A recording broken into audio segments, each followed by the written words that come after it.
attendance and the millions watching around the world. Ladies and gentlemen, let's get ready to rumble!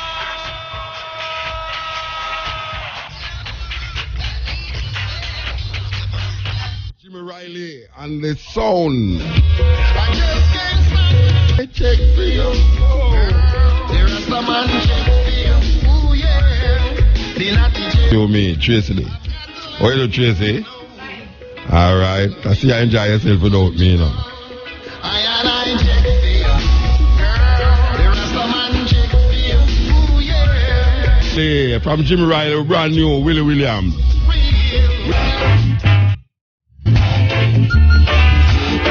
Called Ken Boot, called Journey, tune called 400 Years. We said the man them still in the studio make music. So why you remember that?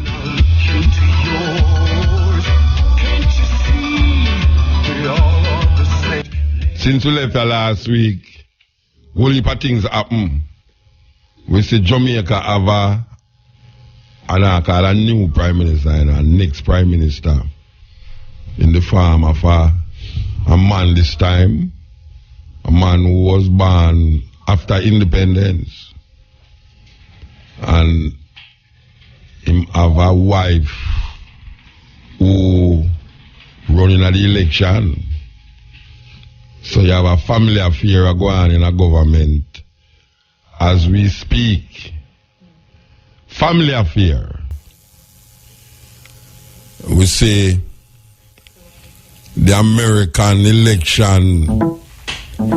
Me I tell you, me addicted to it. Me can't tell. Me not tell a lie. Me not tell a lie. Believe you me. A long time me no watch TV with such. I mean, like me I watch it like my life depend upon it. I mean, life not depend upon it. Me just I watch it because it just strike me as cute. It just cute. Yeah, believe you me, cute. You know, the Trump brother there, I tell you, the Trump brother is easy. It make good, it make television worthwhile watching. Believe you me, it make television worthwhile watching. A very rich Buto, as I would say. Buto in the highest level of Butoship. Buto is him. But him is the most popular politician in America right now. Well, him say he's a politician, him say he's not a politician. He's not really a politician, because politician don't go like how him go on. And it's that grab the people them, because him not go on like politician go on. He might go on like one of the people them. It's just that him is one of the rich people them. But it's amazing. It's amazing, Rasta. Believe you me, him is amazing. Last night him win 3 states. He win 3 states last night. Mississippi, where the one where have the whole heap of car business that go on there. Michigan and Hawaii. And them same price to win Florida, where them say winner take all. That means this brother where did a fight against him all the while. Rubio. I'm sorry for that brother there. The brother did not go on nice all the while. And the man bring down himself as low as Trump. And him and Trump then at the same level. Trump I want, me don't know. Him not have no decorum, him not have nothing. Now this little youth you know who did not go on so nice and talk about the policies where him have for the government if him become president. And him bring down himself clear down to Trump, and guess what? Him outside. I mean literally outside. Because all him a try to know is win the state where him feels him responsible for. And Trump they clear ahead of him panel levels and now. Me don't know if him lose this or no, me don't know where him gonna do. If him lose Florida, I don't know where him gonna do. But it's amazing. Everybody will fight against Trump. God, come. Everybody will fight against Trump. Come out of the race. Believe you me. It like him said some. We don't know what him said by them people. Them guy, but the man said the worst thing them, and then the worst thing them work in a film favor. But no, he might clarify the things them, and it not sound so ridiculous as how you perceive it the first time you hear what him say it. It don't really sound so ridiculous. Again, you know, him kind of soften him want look more presidential, you know. You know, him feels that they fight, too much fight, you know. Because him say them a fight against him and him a fight. Well, it's true that really. Them attack him so much, you know, that he have to fight back. You know, him say, nah, ease up. If a man attack him say you have 17 people attack him. I mean, people attack him left and right, so him have to fight back. And him fight back vigorously too, but why may I tell you, him not easy Rasta. And it's him a draw in the people them, whether you like him or not, the people them who never like him, who never did go vote now because them not like him. And the people them who like him, who never did vote, realize that too much people are fighting against him, so they go vote for him. So you have millions of people in the American election right now whenever you involved in that election where decide say, and I like Jamaica election. And I like Jamaica election where the majority of people who sign up for vote don't vote. And dead people still have vote now in Jamaica. All them people that dead so long and them still have vote. In a Jamaica me I talk about now. Because real and truly, dead people have vote in Jamaica and them uncle show them face when election come round. Me don't understand that. How them say them the electoral people them did really make some new move for really put the thing in the 21st century. And we are hear how much money them spend to do this and dead people still have vote. Dead people still have vote. A whole heap of dead people vote the other day. Whether them vote for PNP or GLP, I don't know. Because I don't know. Because I can't question them. But the dead people them have vote. Jamaica electoral system kind of strange. Because them have 1.8 million people supposed to vote. And a 47% of that vote. Out of the 40, watch out, the majority of people don't vote, you know. And then out of the 40% people, some of them dead. So less than 40% vote. If you count how much dead people in there, which you can't count because you don't know, and them know, you realize less than 40% vote, you know. Less than 40% vote because Tracy knows that dead people vote because she left early in the morning, 2 o'clock in the morning, one man said she got an electoral and so a week she can't go wait the dead them. Because if she left here, last week she left here 2 o'clock, you know, say she have to go to the electoral office. I mean, I say, them over the morning, you go to electoral office. So I say, I must some cemetery she gone for go raise up some dead people for vote. But I tell you, dead people in Jamaica vote. If dead people vote, it means say less than 40% of the people them who supposed to vote. Less. Because you're not supposed to count dead people. It's a madness. You count dead people in the voting thing, which is that them do. As a matter of fact, you count all people, you know, they are Jamaica for all 20, 30 years too. Where they did write down their name how long now and never even know say some of them people that who vote never even know say Pusha was the prime minister. You have some people who vote at the election, you know, when never even know say Pusha was the prime minister. How that possible? How that possible? The electoral office say from long time them say, boy, we're ready to take this thing, you know. We're ready with the thing now, everything nice. We say Tracy left here and say she ready to go set out her plan and all them thing there in the electoral office and them thing there. And them spend millions of dollars to get the thing right. Then all them get the thing right and only 40%. How much them say? 47% of the people them out of the 1.8 million. And me I tell you say, if dead people vote and people who did sign up from years ago, we down there Jamaica, absentee people them who gone all Afghanistan and all them places. Jamaican people all who live in all Dubai a vote. I mean I say that means good all 38% of the people them vote, you know. How we gonna work out? Or can we find out how much dead people did vote? Me don't know. I want them Tracy can figure it out for me. That's all tomorrow me figure it out. Me don't know, maybe too fast.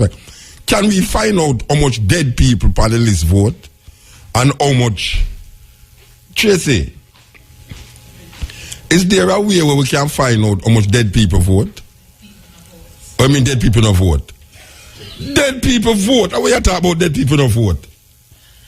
A whole heap of dead people put them finger in the ink. We don't know how them finger reach at the ink, but them vote. Them name them on the registrar. Them name them on the something.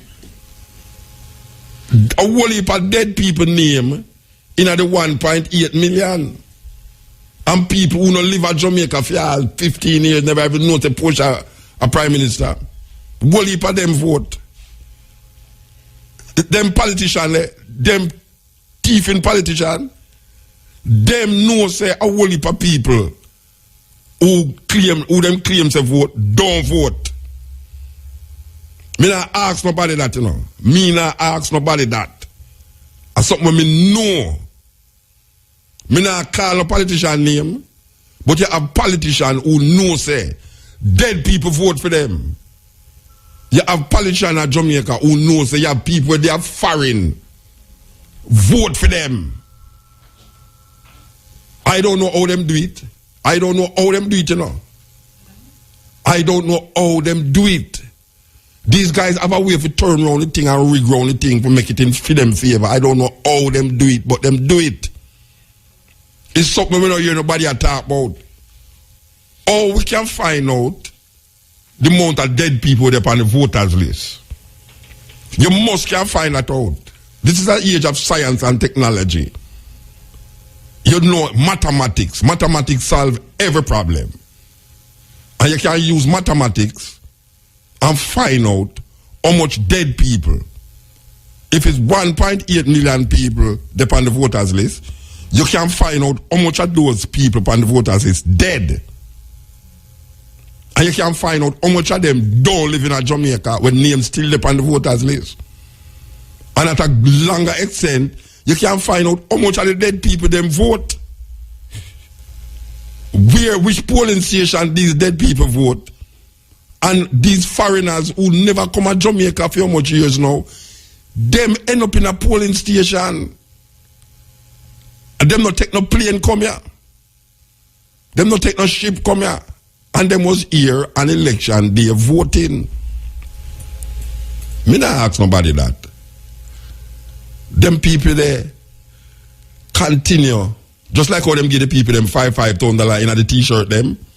And you have man with two different t-shirt, two different color t-shirt. When JLP round this a green t-shirt. When PNP round this orange t-shirt. And then make sure I get him $5,000 up there so. You understand? So $5,000 round this $5,000 round this $10,000 that. Him could have vote for NDM.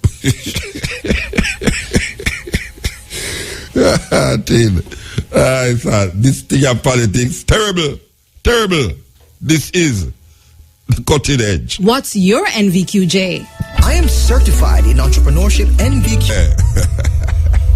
All right, this is the cutting edge. You know what I like? And I like when the dead people that move would call me, you know, believe you me. Because if God can call me and Jesus call me and the devil call me, one of the dead people that must can call me and tell me who them vote for. And if them they get in the $5,000. Because it's a serious thing, you know. It's a serious thing. When me look at where I go in America, you know, I must say a guy who is a politician just come up because he's rich. And him just come up now and never in the history of the Republican Party, them have so much people a turnout for vote. Whether them have vote against him or for him. Them never see so much people have vote yet. Never. This guy, I hear a man say Donald Trump is a rock star without a guitar. Them said Donald Trump is a rock star without a guitar, but I sure know the dead people that vote in America. I know the dead people that vote in America. And Jamaica have dead people that vote. And politicians know. Politicians know say you have names on that voters list that is not present and was not present in any polling station, but them mark as voters. What a wicked and dreadful act. Who is going to rectify that situation? Who's going to rectify the situation where people who don't live in Jamaica depend on the voters list and them mark as vote? How them get people? How them get John Tam or Liza Bitch for vote and she not live here? Or John Tam get for vote and him not there? Me not understand how them do these things. Would I like know how can somebody please corrupt me in these things? Would I like get corrupted? I want to know how these things work.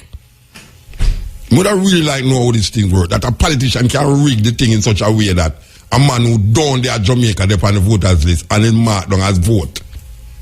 Or a dead man who dead all long now, still they on the voters list and marked down as vote. Me not understand them thing there. It might sound ridiculous and mad. Maybe if you tell a Chinaman that in a China, he might say that nothing can go so.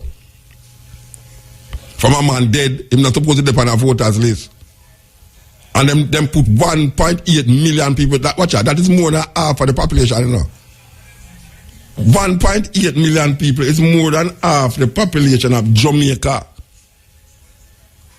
If 1.8 million is more than half the population of Jamaica, how is that possible? That is only 40% of the people them vote. Me don't understand that. Me don't understand it. Can somebody please put me straight? Because I am totally naive to these things. Naive.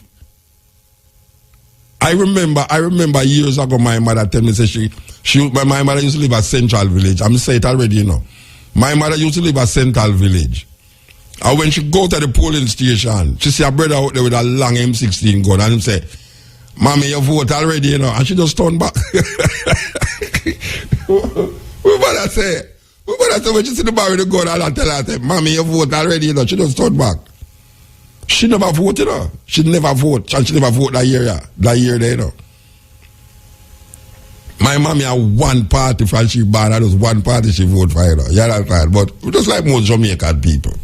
Most Jamaican people don't really check about issues and if the man they bad or the man they good or if we do or we not do or what is the policy. Apparently, a whole heap of people vote for issues that time. Yeah. I realize a whole heap of people vote for issue. One little issue leak them totally. That $18,000 thing there. Yeah, that $18,000 thing they draw a whole heap of people. You understand? But me want to find out if my mother go vote and them tell her that she vote already. How that work out? Because she depend on the voters list and maybe them register as vote. How them do that? How them do them things there? Me not understand how them do it. How your name turn up as a vote when you never vote. I don't understand it. And I really would have liked to understand it. I really would have liked to understand it. This is the cutting edge on IRFM. Group called the Nazarenes. This is the cutting edge on IRFM. We have a very important interview come up. Yes. Never hear before a sister who practice the art of musical healing and divine wellness. When I say musical healing, you never know what music can heal you. Yeah, man, music can heal you, man. Music can heal you.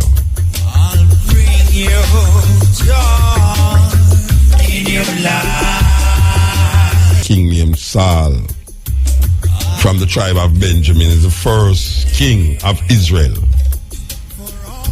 And he was a mad guy, schizophrenic.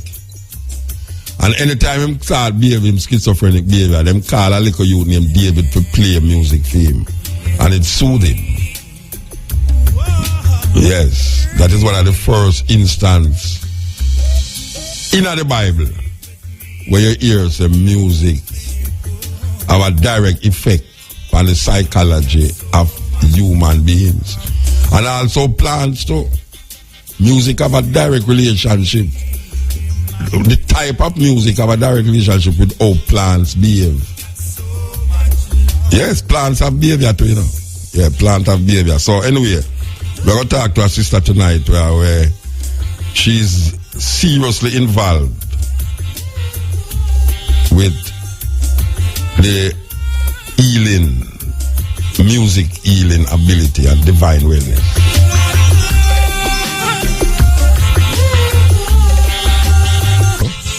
say very important. I think I met that sister down a Rebel Salute, just bypassing, and I realized there's something I need to talk to. But she gone, she go away, and she come forward, and she make the contact until I said, then she come forward, she must start call me, and she called me relentlessly, call me, and I want to talk to her. Yes, I want to talk to her.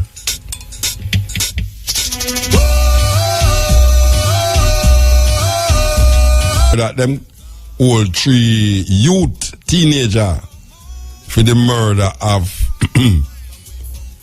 Luciana's son. Quick too, that was quick. Yeah, that was very quick. I love that. Yeah, 3 youth, 18-year-old and all them way them. I don't understand them something there. None of them no older than the youth of them kill. 3 youth them all for the murder. So we're gonna see we're gonna come out of that. Because we know say the wheel of justice grinds slowly in a Jamaica. Clog up the justice system. So you have people who should have done gone to prison already out there and wait for trial. Some of them they on bail too. May I tell you, it's a serious thing. But yeah, we hear to them all 3 youth. We want them to all 3 youth for Luciana's son murder. You understand? So it's very interesting to find out 2 things. How them catch them youth there and why them youth they do that. It's very interesting to hear that. Why them stab up the youth and how them get caught. Because to me that is very quick. It's last week that happened. It's last week it happened and this week them that's how drastic I am. I don't smoke in the room. Go outside with the smoking. You understand? Yes. Give me some good love. We always search for things where we know is of a serious nature to the development of the people. But you know what I'm saying? When the people ready, the teacher will appear. Sometimes the teacher come too quick. So all of the things them what we have been saying over the years seem to get lost because the people them never really ready for certain things. But apparently all of the things them where we have been saying over the years kinda latch on now because of the age of information and technology now. So a lot of the things them that we say right now don't seem to be so far-fetched and outlandish again. Because as we said, people can log on and find out if Muta idiot or Muta stupid. You understand? And most of the time they find out if Muta is not stupid. So we want to introduce you to this sister here. We have to pronounce her name right now. Is Teshia or Tekia? Actually, it's both. It originated as Hebrew and Tekia. Tekia. Tekia. Okay, so Tekia Ahmed El Mahat. Yeah. However, there's a Cherokee warrior named Tachi, and since I'm Cherokee, I also go Tachia. Okay, which Taki and Tachi. Yeah. Okay. Okay. Yeah, man. That's sweet. Sweet. Okay. You say. All right. You say you're a known healer, but I never know you before, so I'm out of the loop totally. So you have to give me a little background for yourself, because all I know is that I hear you talk about this thing, and I say, boy, I love the people them here where you have to offer. So I want you to give the people them a little autobiography of yourself. Okay, good, thanks. Okay. Well, yes, Mutabaruka, when I first met you, I was a reggae artist out of Austin, Texas. And then when I moved to California, I had an injury, and I had it healed. First, I had popped a rib, and I've had it healed with acupuncture and chiropractic, but I didn't like it. And then I found someone practicing the sound healing with the tuning fork, and that really worked without any pain. So now I'm doing the reggae music and the sound healing with the tuning fork. So it's all sound healing, but I specify the comedic sound healing and the reggae. So you was actually born in Texas? I was born in Chicago. Oh, Chicago. I was born in Chicago. Okay. Mhm. Okay. And I studied, went to college in Texas and Oberlin College. And then I went to Texas for a graduate school. Mm-hmm. And I had some unfortunate circumstances. I withdrew from grad school, but reggae was there to save me. Yeah. And so I started listening to the teachings Yeah. and reasoning with people. And then I joined a female reggae band. And then I wanted to be in the band with my ex-husband, Mario. So I got into the band Tribal Nation in Austin, Texas. All right. The first time I was exposed to this music healing thing was in Australia. We went to this holistic health thing and Reiki and color. Them using color for heal people. Them using sound for heal people. And I like, wow, Oh, I never see them thing there yet. And it take me to go clear Australia to go find out, say them thing they pass. Oh, okay. And then we go California too, and we see this thing at the next expo. All right. Make I ask you a question. Is you make up this thing Chemitone? Yes. You make it up? I made up the name Chemitone. All right. Tell me what is Chemitone? Okay. Chemitones is my own version of acutonics. Acutonics is the healing technique that uses the tuning forks that are tuned to the planet. No. First of all, repeat what you say now, because you have to give the people them exactly right. Okay. Because this is totally new to most of the people that listen to what you say. You understand? Okay. So you have to take them, feed them with your breast before you give them you understand? Okay. All right. So acutonics is similar to acupuncture, only we use sound instead of needles. The acupuncture places the needles on the meridian, which is the flow of the energy for our organs and the chakras, and wherever there's a pain. And the pain or illness or disease is caused by a block in the flow of energy. So we use the sound to eliminate the block. Okay. So you have a kind of, you have a triangular metal thing where you lick it and it sound or you work it out? No, it's a tuning fork like when you tune the piano. Okay. Yeah, and only you put it right on the body. Put it right on the point of pain or the meridian or the chakra. And then what you do? You touch it, you lick it, what you do? No, you just put, you strike the tuning fork on a piece of rubber so that it vibrates. Yeah, that's what that's You put it on the body, and then the sound goes into the body. Yeah. The sound has an effect on the water in our body. There was a scientist from Japan named Dr. Emoto that did some work on water. He took glasses of water and wrote words on it like, I love you, you're beautiful, stuff like that. And then he took some water samples and put words like, I hate you, you're stupid, you're ugly. Then he took water samples from polluted water, like lakes in Japan or toxic water sources, and then took samples of the same water after they said prayers over the water or played certain type of music. And then he froze the water samples and looked at it under a microscope. And the water samples that had been given the positive vibrations were all aligned, harmonious like a snowflake. The frozen water crystals were beautiful. And then the water samples that had the negative vibrations were deformed and just, ugly shaped. Oh, so that okay. That's how I'm come to the conclusion that in your body, it reacts the same way. Yes, the body is like 70 or 80% water. Okay, all right. So, how you put this into action now? For instance, now I come to you. What and I say, boy, you want to see me have diabetes or me have high blood pressure? Tell me what you would do with this sound thing. Well, for diabetes, that is more about a change in lifestyle and change in a diet. Okay. So I would do the tuning fork treatment to help support you while you make the change. The sound healing is not just a physical shift. It actually can help you in your life. For instance, when I started going to my practitioner because I had popped my rib, after the physical ailment was dealt with, then things in my life just began to rearrange. Doors opened, things I had wanted to do for years I couldn't do. They just started happening. I didn't even have to do anything. I started traveling. Just everything started to open up in my life. All right. But people say them can go to an evangelist and do and the same thing open up to them. Or you think about that? The same thing that you say, open up and think. People say them go to church and it work. Them have faith and pray and that happen.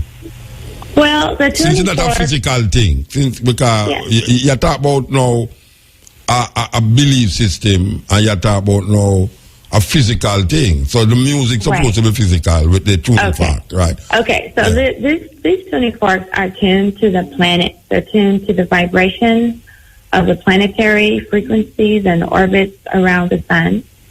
And these calculations are based on the work of Kepler and Pythagoras and those Greek guys who studied with ancient Kemet. So the planetary scale is the original music scale. Instead of do, re, mi, fa, sol, la, ti, do, it should be Mercury, Mars, Venus, Jupiter, Saturn, Pluto, something like that. And so that's the original music scale. The music scale we're familiar with was altered by the church to keep us in a vibration where we're always trying to reach something, or always trying to find peace, always trying to find balance. And the planetary scale is peace. It is balance. So I would say the reason the evangelical works is because they're using sounds that are influencing the body and the people believe in it. And the tuning fork works because it's the actual true sound of the universe. All right, so how you tune it to, like, how you know when it's tuned to Jupiter? Well, right now I'm trusting the people who invented the system of acupuncture. Okay. They had the tuning fork tuned to particular frequencies. Okay, so you have a scale machine that when you hit it, you know, so well that is like you have a guitar and you have the right. Okay. The blue fork is Jupiter, the red fork is Mars. Now the reason it's called chemitones is because I took the same archetypes and planets and associated them with Kemetic archetypes, with the Neteru and the Orisha, and different indigenous archetypes and legends. Because the Neteru, the gods and goddesses from Kemet, are really representations of cosmic forces and vibrations. Just like we have electricity and magnetism, we have the force of balance, which is Ma'at. We have the force of transformation, which is Asar. We have the force of redemption, Haru. The force of, dealing with the ego, that's Set. And so these forces are in all of us. They're in every living being, every living thing. And so when we apply the sound to the body, they're going to respond because we're wakening up these forces inside of us. So is a connection between physiology and astrology you're talking about? I mean, yes, I am. Physiology, astrology come together and bring about what you call chemitones. And music and science, All right, so how you get, is it sound you're talking about now or music? Explain to me how you use that's the tuning with the planetary system. How you use what kind of music you that get out of that sound for say it's music itself? Yes. Well, when you come in for a reading, I can do your astrology chart, and I use a 13-month sidereal astrology system that I developed based on Kemetic teaching. And so once you know what the planets are doing on that particular day, the particular time of your treatment, then I use those tuning forks for your healing session. So when I'm putting the forks in the body, that's sound. The sound goes into the body. You don't even hear it with the forks that I use on the body. The forks that I use in the energy field, you hear those. You can hear those. Now, if you're talking about music, I have a set of chimes that go to these same planetary tones, and I can play them as an instrument. And my goal is to get my keyboard tuned to the same frequency. Yeah. So that when playing the keyboard, it'll be the original music scale, which will be planetary and cosmic. What I see them up is like a triangular chime. And No, you have one? You have No. What I saw, how I came to understand about this thing, is that the person who was doing it on the body of a next person, they have this triangular chime, and then they touch it,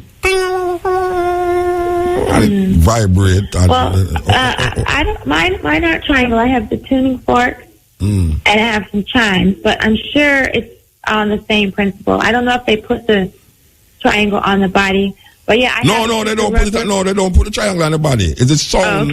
It's a sound them working with. The sound of what them give out certain sound. That's a little different. That's a different thing. Yeah. Because this one, they put the fork right on the body. Okay. And the sound goes into the body, and it alters the molecular structure of the water in the body. And if there's a block in the flow of energy, it removes the block. So what you I guess that's the difference. That's the sound, and that's the difference between sound and music. So what you healing with that physiologically? What you heal with it? Well, like you talked about the diabetes, there are treatments you can use that are like intergenerational. You know, like if something your mom had or your dad had or your ancestors had, you know, we can work on that. But like again, I would say diabetes is more like a habit than something else. So some illnesses or diseases I could deal with are things like insomnia, sinuses, pain, anywhere in the body, you know, womb calamity, womb trauma, anything that has to do with the flow of energy.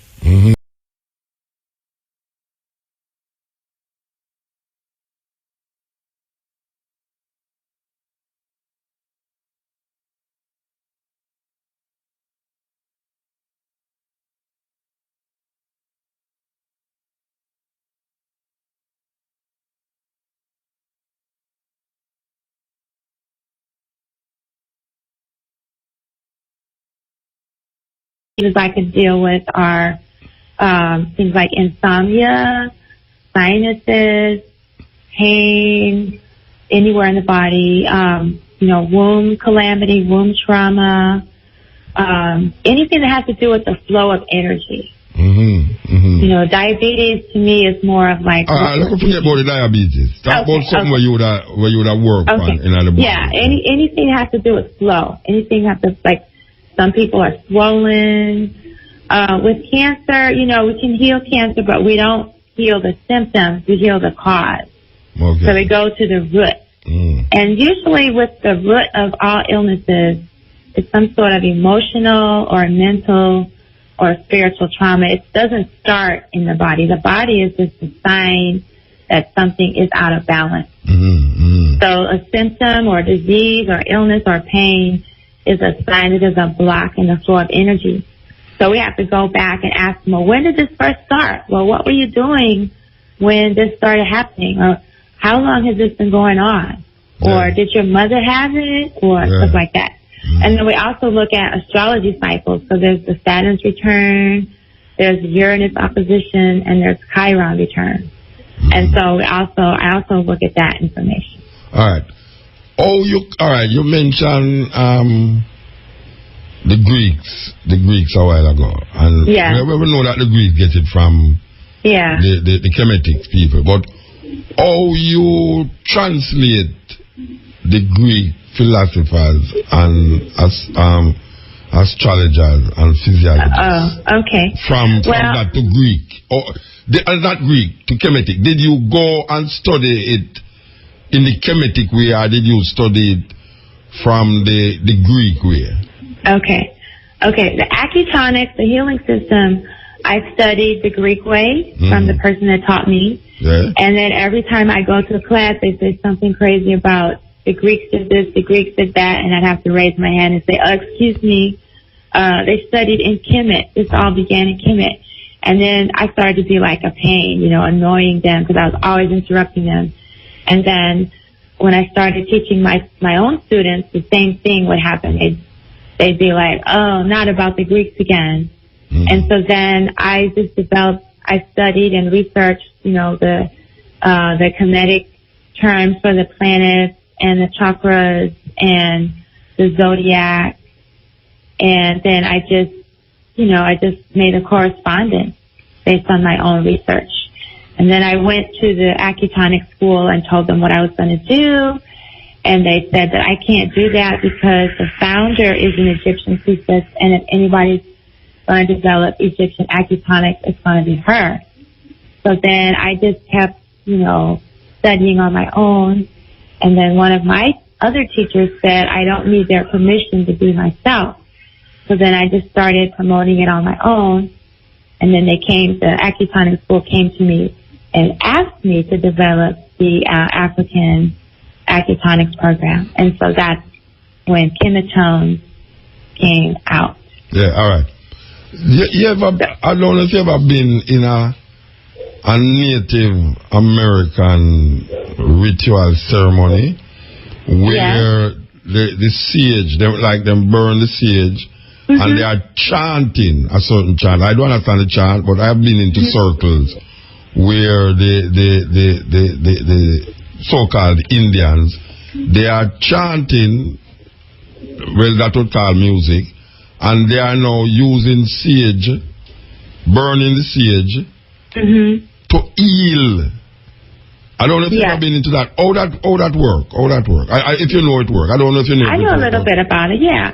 Well, the sage is used to purify the space. You can use it to smudge yourself before you go into ceremony. It's used throughout the sweat lodge ritual. And it's just a herb that has the ability to purify the space. I don't know how or why it does. I don't know that. But I know that it does. You put it near your heart chakra, you smudge the room. The chanting, same as is in our culture, you raising the vibration, you're using the sound to shift the frequency of the person and the room. I use my voice in chemitones now too. I have several Kemetic chants now. For instance, you can give a sound of the Kemetic chant. Make I hear. Okay. If you can heal across the microphone now. Okay, I got one for healing. Dua sekamen, dua asen, harine,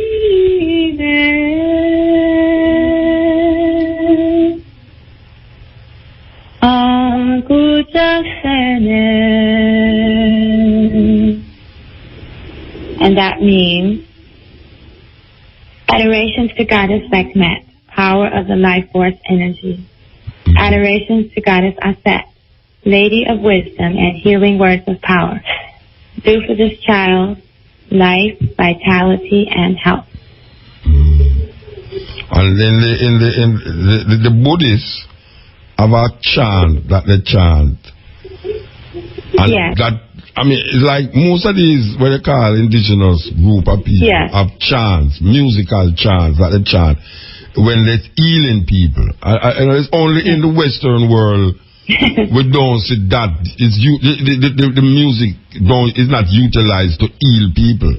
I don't know, but you go among the Buddhists, you go amongst the Native American, you go amongst the Aboriginal people, you go amongst African people, and you hear them use chant to heal the sick. The people them lay down there and them a chant and have smudge the place with them incense, frankincense, them sage. And white people look on that as madness.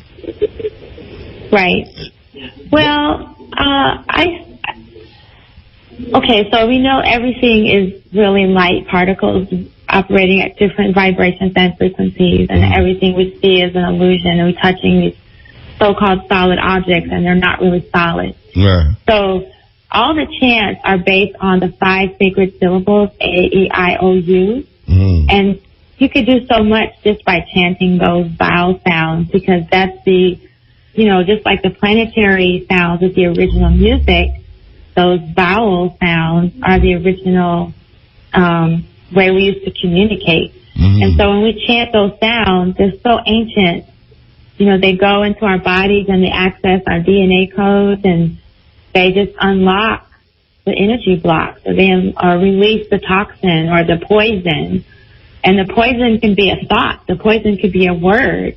Yeah. The poison could be something in the environment. It could be the carpet or the paint. Yeah. And so, when we chant or when we burn the sage or the frankincense, we're really just shifting the frequency in our environment. Definitely.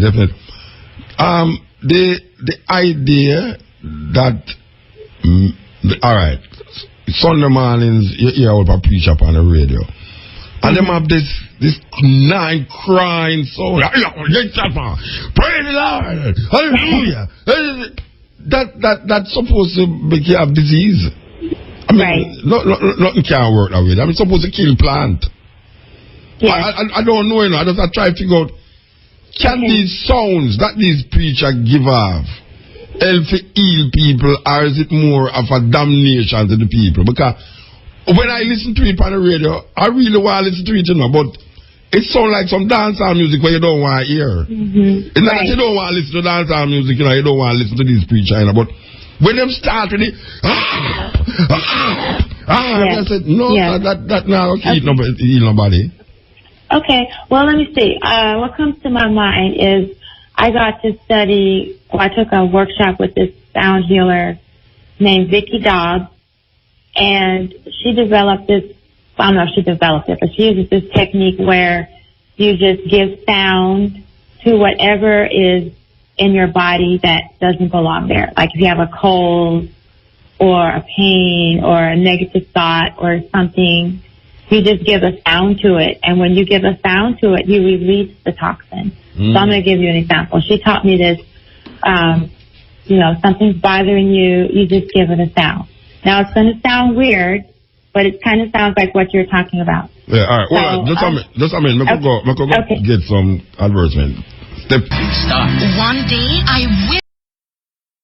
She have a bachelor in physics and also studied galactic astronomy. Now, studying galactic, well, first of all, I want to explain to the people them when somebody said them study galactic astronomy, what them studying. Okay. When I was studying galactic astronomy, we were studying the formation of galaxies and their life cycles and, just the life of galaxies. I took pictures of galaxies. We took measurements from the pictures of their spectrum readings. Mostly the formation and just their life cycle. You have your phone on speaker? I have my headphones on. Headphones. Oh, you don't have the phone to your ears? Yeah. No, I have headset on. Okay. Can you hear me still? Yeah, I can't hear you. It sounds like... How is it now? Is it better now? No, it don't sound a bit... No, it's okay. I'm just trying to figure out why it sounds so like... echoish, like. Anyway. Oh. All right. Oh, so okay. The study of astronomy and also the study of physics would help to arrive at the space where the alignment of these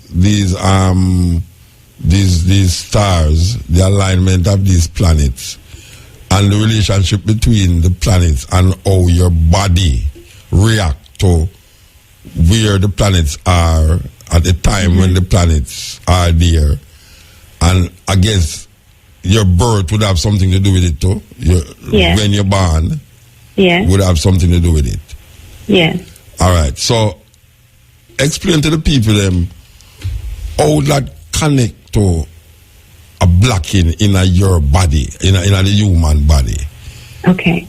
I'll do my best. You're asking really good questions. Okay. So if there's a situation in your life, like trauma or, trauma, it can cause a block in the flow of energy. The trauma can get stuck in your body. Like when a woman is raped, the trauma is stuck in her womb until she does something to release the trauma. If it happens to your to our ancestors, like in slavery times, and none of the generations have done anything to address it, it's still in our body, like post-traumatic slave syndrome. Yes. So we use the, if you come in for a treatment, we'll do your astrology reading. We'll see where the planets are when you were born. We'll see where they are now. We'll see how they relate to, the past and where you are now. We'll choose the tuning forks that correspond to the astrology reading. And since we already know that the sound eliminates the block, then we use the specifically chosen forks for you on that day to address whatever ailment that you have. We can also use the sound to shift the environment in your space. Like you use the sage or feng shui.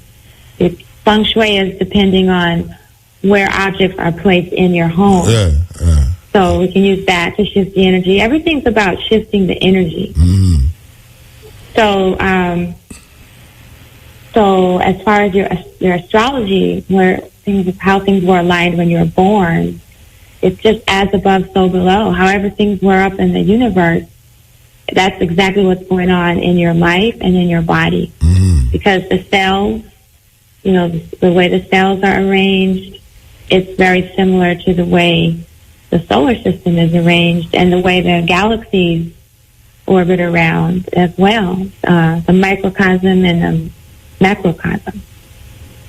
Yeah, there's I don't know if you hear about Khalil Gibran.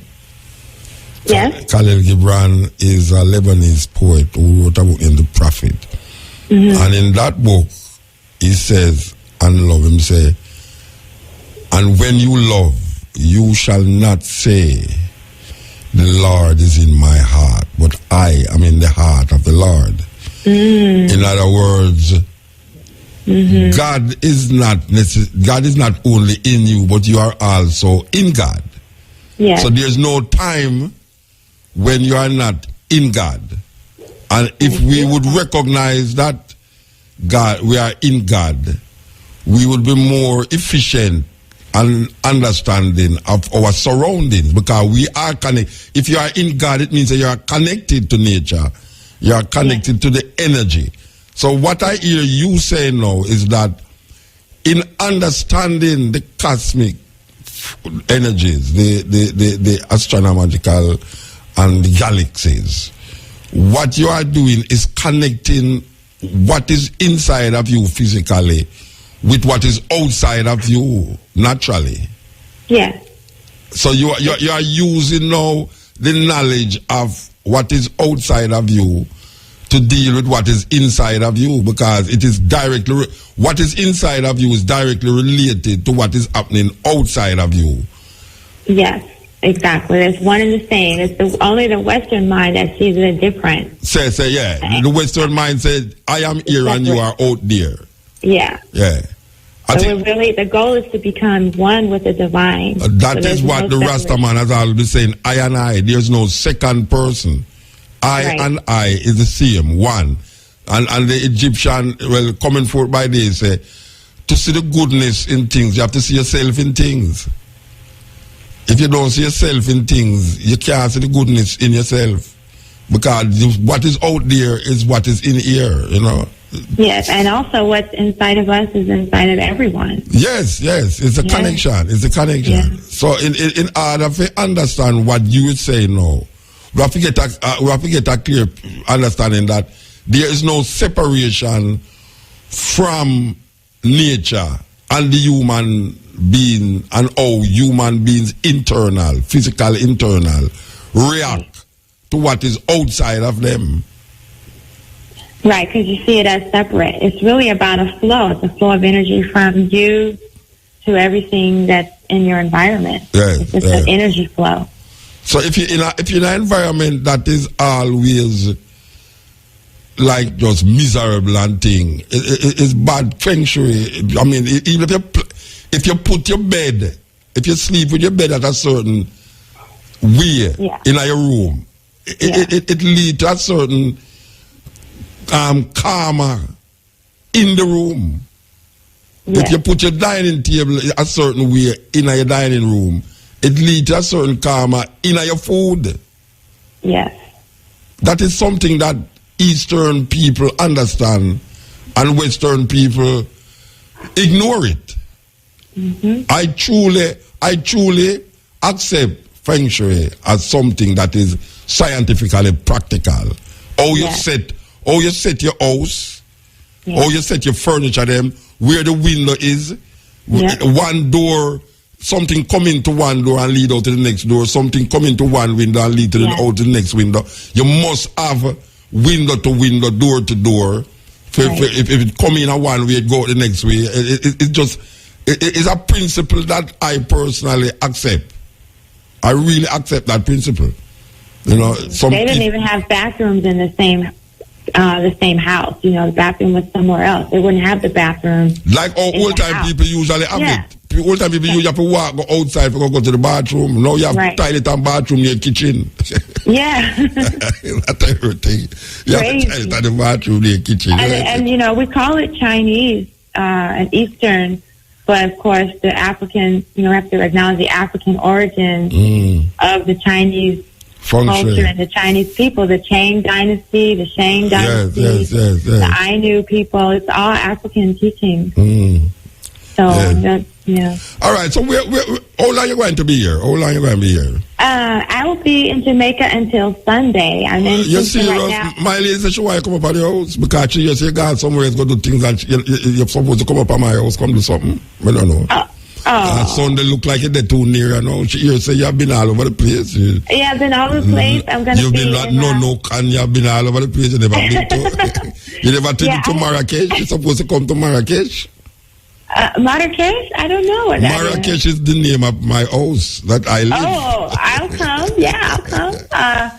We're having a concert, a free concert in Portland on Friday. You have to pass my yard to go to Portland. Oh, really? You have to pass my yard to go to Portland. For you drive to Manor Park Plaza and go past Stone Hill, you have to pass my house. Okay. Well, we'll I'll see if I can make this happen on this trip. So what is happening in Portland? Well, you know, that's where the comedic yoga retreats have been. Oh, yeah. And I had somebody emailed me. Somebody texted me there in January. Yes. And so I met with one of the brethren there, Lenny and the Kasha Roots Band. And so I've been working with them, and we're putting on a free concert for the people in Portland on Friday at 7 p.m.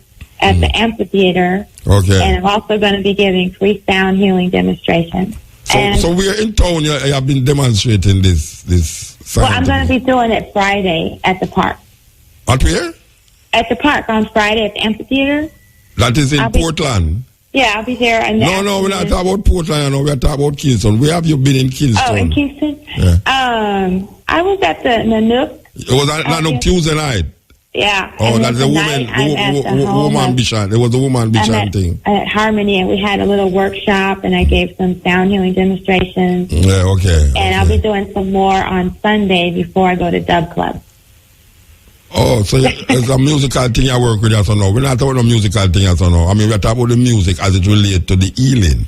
We're not talking about the music as it relates to the performance. Healing here, and then in the evening I'll go to the Dub Club and catch a plane home. So you're going to have the healing session up at the club, or you're going to just play music? No, at the house, at my friend's house on Harmony. You know, the people that came to the workshop. If somebody's interested in getting a healing, they can call me, and we can schedule one on Sunday. I'll be here all day Sunday. Well, I just call you. Yeah. Well, I mean, we can schedule something. Like I'm going to try to stop by your house on Sunday on the way. If you go to Portland, you must pass my house. Yeah. Trust me. Okay. Yeah. All right. So we have your number. If you want. All right. You say you leave Sunday, so it don't really make sense. When you're coming back? I think I'll be coming back in August, but I might be back sooner. Well, it don't make no sense to get no phone number or nothing because you're the clear foreigner. Okay. Yeah. When you come back, we'll make the people them know say you're here again. Yeah, you can go to my website and leave me an email, or I'm on Facebook. Mm-hmm. And I have a free webinar series I'm starting up on Tuesday. Mm-hmm. People can sign up for that. That'll be how we can use sound healing to heal from post-traumatic slave syndrome. Okay. And that's going to be like a 10-part series. Okay. You have any book out? I don't have a book out yet. I just have my CDs out right now. Okay, yeah. But I am working on the book, so. All right. Well, Yeah. we give thanks for the connection. As you say, say, I couldn't make you pass and those say something to you, so, I'm really thankful for the opportunity to reason with you, Mutabaruka. Yeah, man. Tashia Ahmed El Mahat. Sister who is into chemitones. I love that. I love that. Give thanks. Yes, sister, give thanks. Give thanks. Yeah, this is the cutting edge on IRFM. We're there with you. Believe you me, we're there with you. Brian there with me and Tracy there with me. Change gear by here, and we're going to give you a tape where we do an interview. I will if a virgin don't know this virgin here right now. The ones that the younger one, they don't know him, but there's a virgin named Jalide. Very important virgin in the Rastafari community. Jalide went to Africa and was doing some work for Rastafari and never come forward. Actually died in Africa. But we did an interview with him from Africa when he was there. I think it was 2003 we did this interview. But there's a reason why we're going to play the interview. And we're going to play the interview. But before that, we're going to take something here. Pick it. People. John RFM. As we say, we're going to shift gears. And give a bridge on him. Jalide. Well, if ones know Jalide for them time there, Jalide is a very important figure in the Rastafari community who passed away. And we did an interview with him when he was, I think it was in South Africa when we do the interview. There with me. Okay, nice, beautiful. Yes. Yeah, blessed my lord. Yeah. Jalide at the radio. Magnified. Johannesburg. Oh, you the man? Well, the connection not too great tonight, not here in the eye. All right, tell me if you hear me now. I hear an eye well? I hear you well.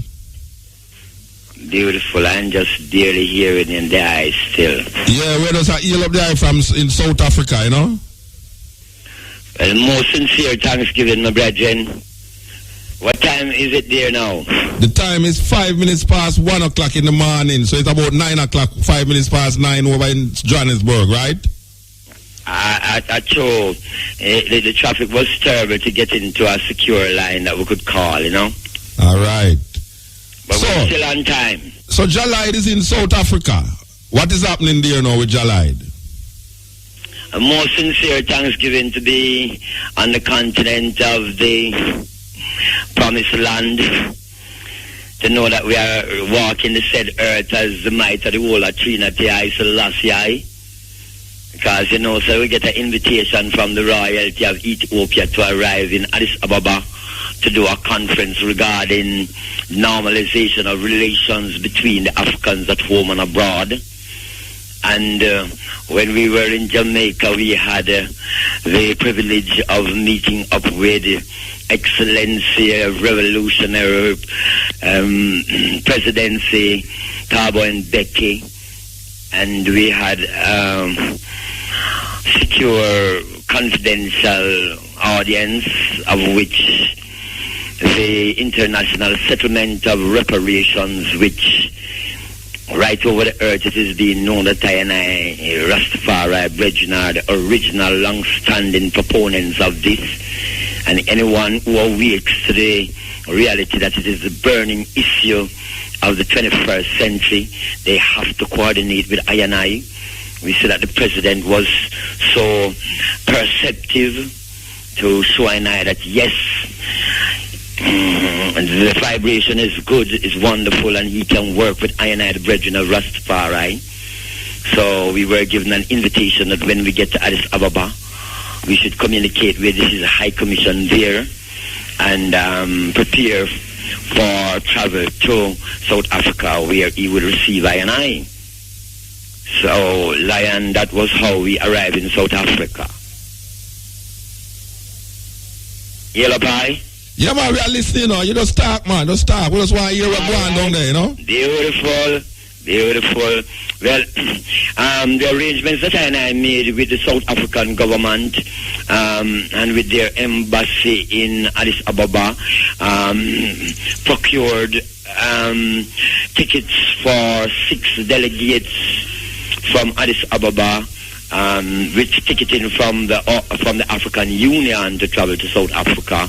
We left on the Wednesday night airport, Addis Ababa, 3:30 in the morning, Thursday morning. We depart, arriving Addis Ababa in Pretoria, no, Johannesburg airport, roughly 9:10. We were received by a representative of the Foreign Ministry, Mr. Timan, from their Caribbean desk. And we were taken to accommodation prepared at the Arcadia Hotel in the capital city of Pretoria. Tours were prepared for I and I to tour the Johannesburg Institute. Yeah, this is the Cutting Edge. You're listening to a tape where we do an interview with Jalai when he was in Johannesburg, and that was done from 2003. And it's a relevant thing we are going to deal with. Well, we are play it because there's a relevancy in where we are going on the tape. The time is 12 o'clock. Brothers and sisters, this is Chalice. Join us with respect for our national anthem. Let us stand and defend this one. Peace and love. Thank you. Eternal Father, bless our land. Guide us with thy mighty hand. Keep us free from evil powers. Do our life through countless hours. To our leaders, great defenders, grant true wisdom from above.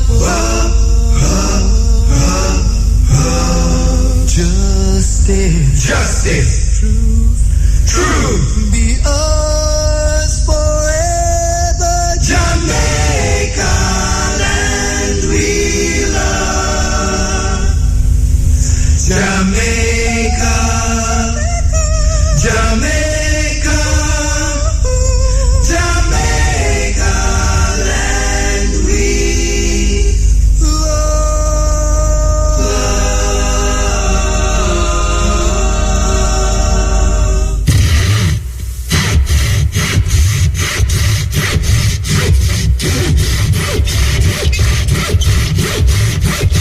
IREFM, thought-provoking, always smoking. Lyrics like a bazooka. You are listening to Mutabaruka. And after we did that, we got an immediate call from the Department of Protocol of the Office of the President that we should be prepared to meet him at Union House by 4:45 the said evening. Yeah, man, it was very swift, and we made our appointment there, and we were received with all courtesy and diplomatic protocol, my brethren. Nothing was left out. At the meeting was his acting director of state protocol. So how long was the meeting with the president? Hello? How long was the meeting with the president? It was wonderful. No, how long it was? Speak again. How long was the meeting with the president? It was just under an hour, roughly about 50 minutes. Okay. And who was present at the meeting in terms of the delegation? The delegation of Rastafari, brethren? Yeah, who was present there? All right. There was, at that time it was only 2 members of the delegation that arrived in Pretoria, because 2 had to travel at 3 a.m. in the morning. The rest of the delegation couldn't be ready. So it was just myself, Jalaj, as chairman of the Ethiopian Peace Foundation, and Lion Harry Joseph, who is a director from the 12 tribes of Israel. By that time, we had linked up with Ya Asantewa, who I had introduced to the president in Jamaica as our contact in South Africa. So that were the 3 members from Jamaica that was present at that audience. Okay. So you say, all right, so you're at the meeting? Yes. Well, at the meeting, as I mentioned, there was the deputy director of protocol in the Ministry of Foreign Affairs. There was Reverend Shikani, who many brethren may remember that he, went through a portion of persecution during the apartheid days with Bishop Tutu, and he persevered, and now he's a respected advisor of the president. He was there. There was also Ambassador Sonnen Paul, who he is in charge of the African, Caribbean, and Latin American desk in the Foreign Affairs, and Dr. Ya Ashantiwa was in the meeting also. And, well, we put the basic proposals that we had in Jamaica, that the NEPAD initiative, which the president had proposed, which is a new economic partnership for African development, showing how Africa should strive to develop on its indigenous qualities and assets. And we showed how that initiative was accurate and precise to be coordinated with the international human rights burning issue of reparations, since I knew that vast resources had to be transferred from those who we refer to as the defendant states who are guilty against of these great crimes against humanity. You see, so it was agreed that yes, reparations could go wonderful with NEPAD, and therefore he appointed several ministers of his government to facilitate our meetings with the relevant departments in South Africa. And what one would say now, prepared our travel arrangements are instituted, what one would say now, the necessary preparations for I to travel to Mozambique to meet the current chair of the African Union, because by the time I had arrived in President Thabo Mbeki was now the immediate past chairman, and President Chisano of Mozambique had been now inaugurated as the next of the revolving presidents. And he also instructed his ministers to make arrangements for I to travel to Libya to meet Colonel Gaddafi and to prepare all the ticketing arrangements. Right. So when the item going to visit the man in Mozambique? All right. Now, President Chisano, when I had completed our audience with the High Commission of Mozambique in Pretoria, he advised us that President Chisano had several meetings that he had to complete in different geographical locations to be in Addis Ababa Monday the 15th for the inauguration of the first Secretary General of the African Union. So if I felt that it was of vital importance to see him before that meeting, they would suggest that I have an audience with him in the VIP lounge in transit Johannesburg Airport. So that meeting was actually prepared for I on Saturday past, and all the protocol arrangements were made, and I had an audience with His Excellency President Chisano in the VIP lounge at Johannesburg Airport on Saturday. He confirmed all of the matters that we had reasoned with President Thabo Mbeki, and showed his great appreciation that I should travel from the Western Hemisphere to present the case of the diaspora, because he said all African heads had now taken up the case of those in the diaspora as a urgent portion of the continental agenda, and that he would make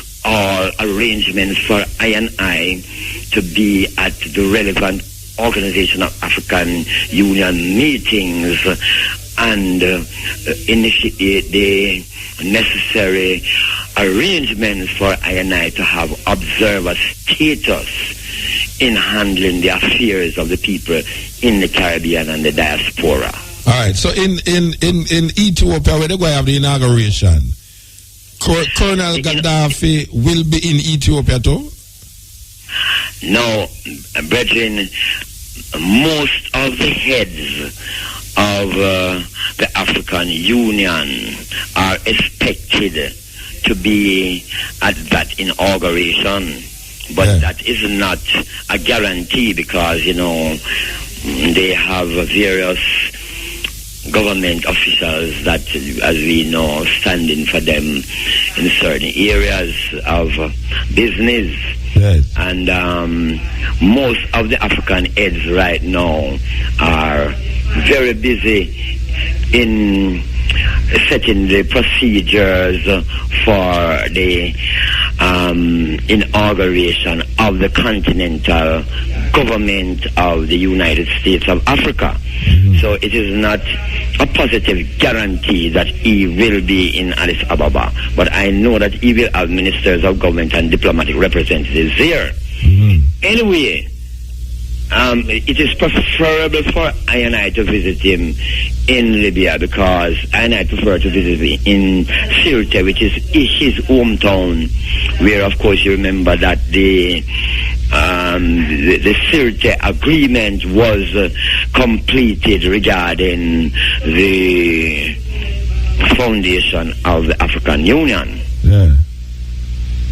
So right now, I are awaiting a response from his ambassador in Pretoria, who we had an audience with, what time the colonel has appointed for I to meet with him. Yes. Because our documentation for travel has already been prepared by the South African government, approving something like 100,000 rands for I travel to Libya. Okay. All right. So how much are the item going to Libya? That has not yet been arranged. When I arrive in Addis on Monday, then I will consult with His Majesty Zara Jacobus for what's in Makonnen, and then we will collectively choose the delegation that will be going to Libya. Well, it sounds like they is making some inroads. We give thanks for hear that, Well, Muta, my brethren, I tell you, say, all I have heard, because I told I and several other brethren that there is a vast community of Rastafari brethren in South Africa, but nothing prepared I for what I really saw. And since I have been here, I have been having basically between 3 to 4 diplomatic audiences each day, and after that I still have to visit and commune and have devotion with different organs of the Rastafari faith that have invited I, and man, it's been wonderful, my brethren, to see the spirit of the Most High recreated in these younger generation, daughters and brethren, and my brethren, all of them have as their first, most crucial agenda, repatriation, brethren. So, they never reach a Cape Town yet? No. Well, it's when they reach Cape Town now, they're going to see the power of the Rasta them, the Rastafari vibration in Cape Town. Total different from Johannesburg. I have heard. I hear. And I are definitely preparing to reach Cape Town. One thing is that now, in trying to make the arrangements to go there, because I have today, Wednesday, until Saturday, because I have secure confirmation of travel to arrive in by Ethiopian Airlines in Addis by let's see, Sunday night at 9 o'clock. So when I showed brethren, what time I really have, when I called in the Cape, they showed I that they were now preparing to go to East Cape for a celebration of the Ethiopian New Year, Yes. So then it would have been difficult for them to make certain arrangements for I, because I found that it would make sense if I have to travel by road according to the distance. So yeah, but Cape Town is 2 hours air flight from Johannesburg. Hello? Cape Town is 2 hours flight from Johannesburg. That is that arrangement I was trying to make. But at the same time, there are brethren from Northwestern University who require I to give one lecture there today. Yeah. I know, so that will actually cut down the amount of time that I have to both travel to and from Cape Town to fulfill diplomatic obligations in Addis on Monday. What I have done now is made an arrangement with them that I will angle Addis, and then the AAA Sirte connection, because I quite likely going to have to go to London before I go to AAA, right? And I have some budgeting in different areas of the continent which I need to go and access that have already been confirmed for I. So I show them that with those budgeting approvals, I should be able to, acquire a private motor that, it would make traveling on the continent more, up to date, Yeah. So they have agreed that they would allow I then to reschedule I visit to the Cape after I tried in from Libya. Well, Bridget, it sound good, We just hope that they, as you say, continue to make the inways, over the years, the inways have been made, more the merrier. We give thanks to the more the merrier, Yes. So when I see that they will come forward to Jamaica. All right. Now, you see this trip that I have scheduled for Libya. His Highness the Crown Prince Estefanos Mangasha was saying that what works he see and I accomplish in 1 week in South Africa, he really desired I to be in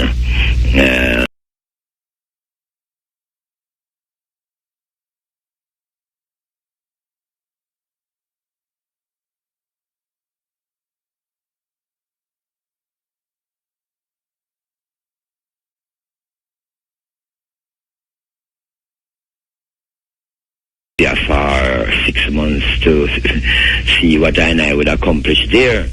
But 6 months. At the same time, hello? 6 months, you say?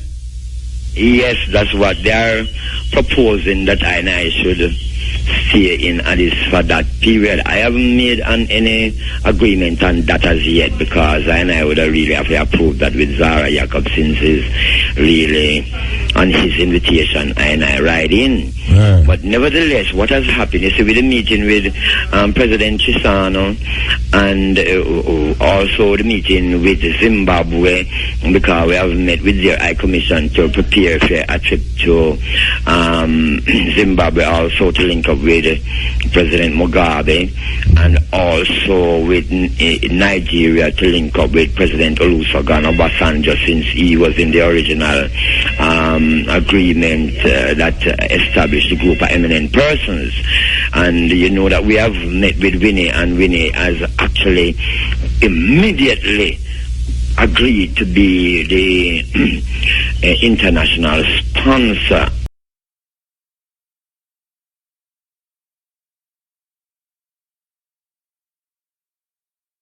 Also with Nigeria to link up with President Olusegun Obasanjo, since he was in the original agreement that established the group of eminent persons.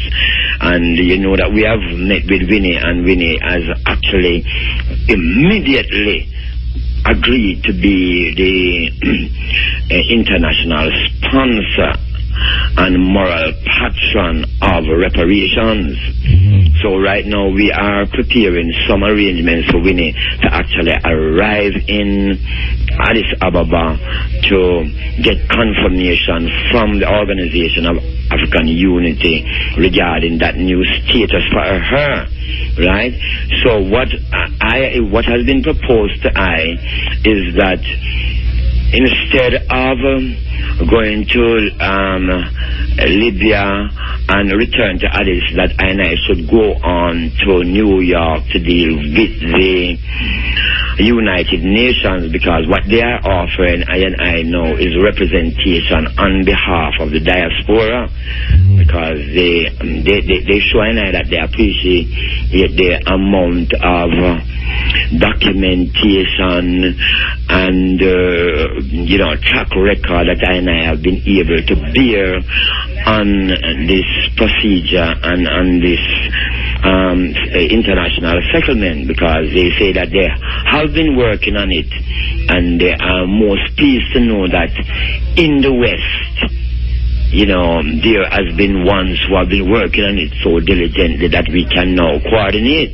Yeah. So when I am in Addis Ababa, those arrangements will be.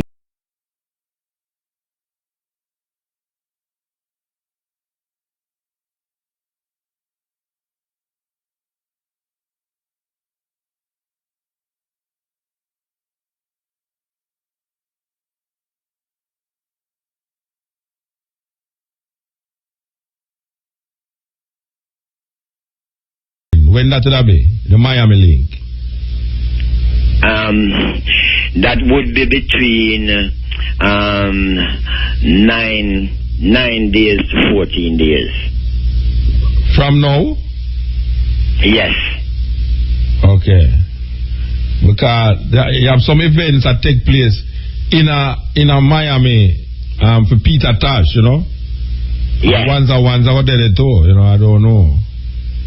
Well, Lion Muta, I know say it's only for the eye to communicate and let I know fire, because I tell the eye, it's amazing to believe that I could barely get a ticket to leave Jamaica. One at a time it looked like I couldn't even get a visa for go. In I briefcase, I have 8 tickets to travel to different parts of the world, and these things are volunteered by different heads of state and what one would say now, ambassadors charge their fears, high commissions. That them say when one door closed, the other one open. Is a living truth, my brethren. Yeah. The living truth. Yeah, man. I am amazed at the reception of the testimony from my brethren. Yes. As the Almighty God live it. All I know is the living truth, and I hear I school I. Yet when I hear the words that come out of my mouth, my brethren, and I see the effect of them among, heads of state and,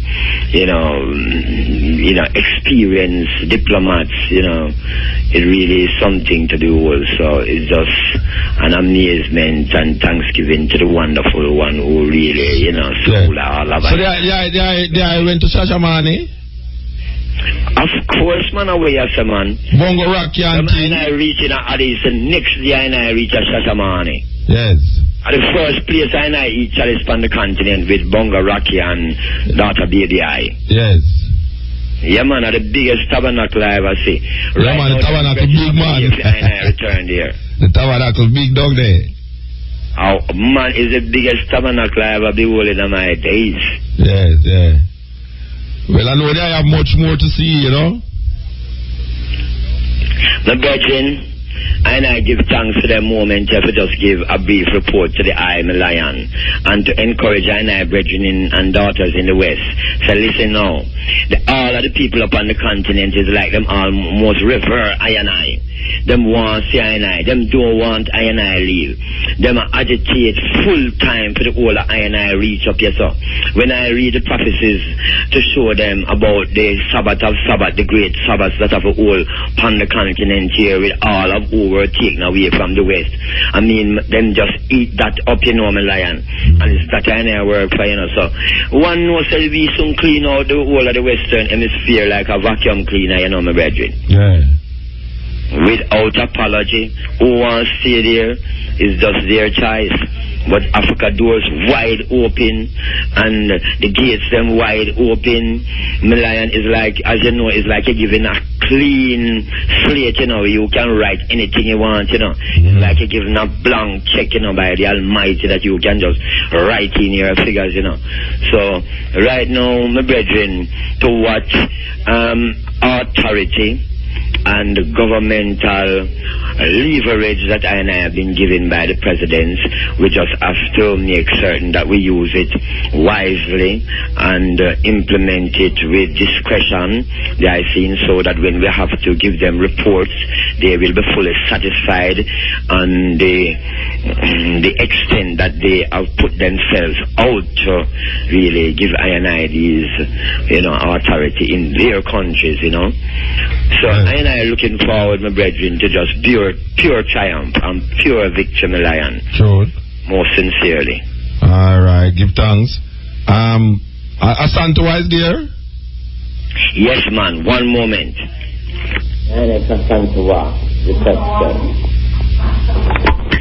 Yes, on another line, but we're going to have to interrupt it and I'm going to take over the business and let her talk to the eye. One moment. I see.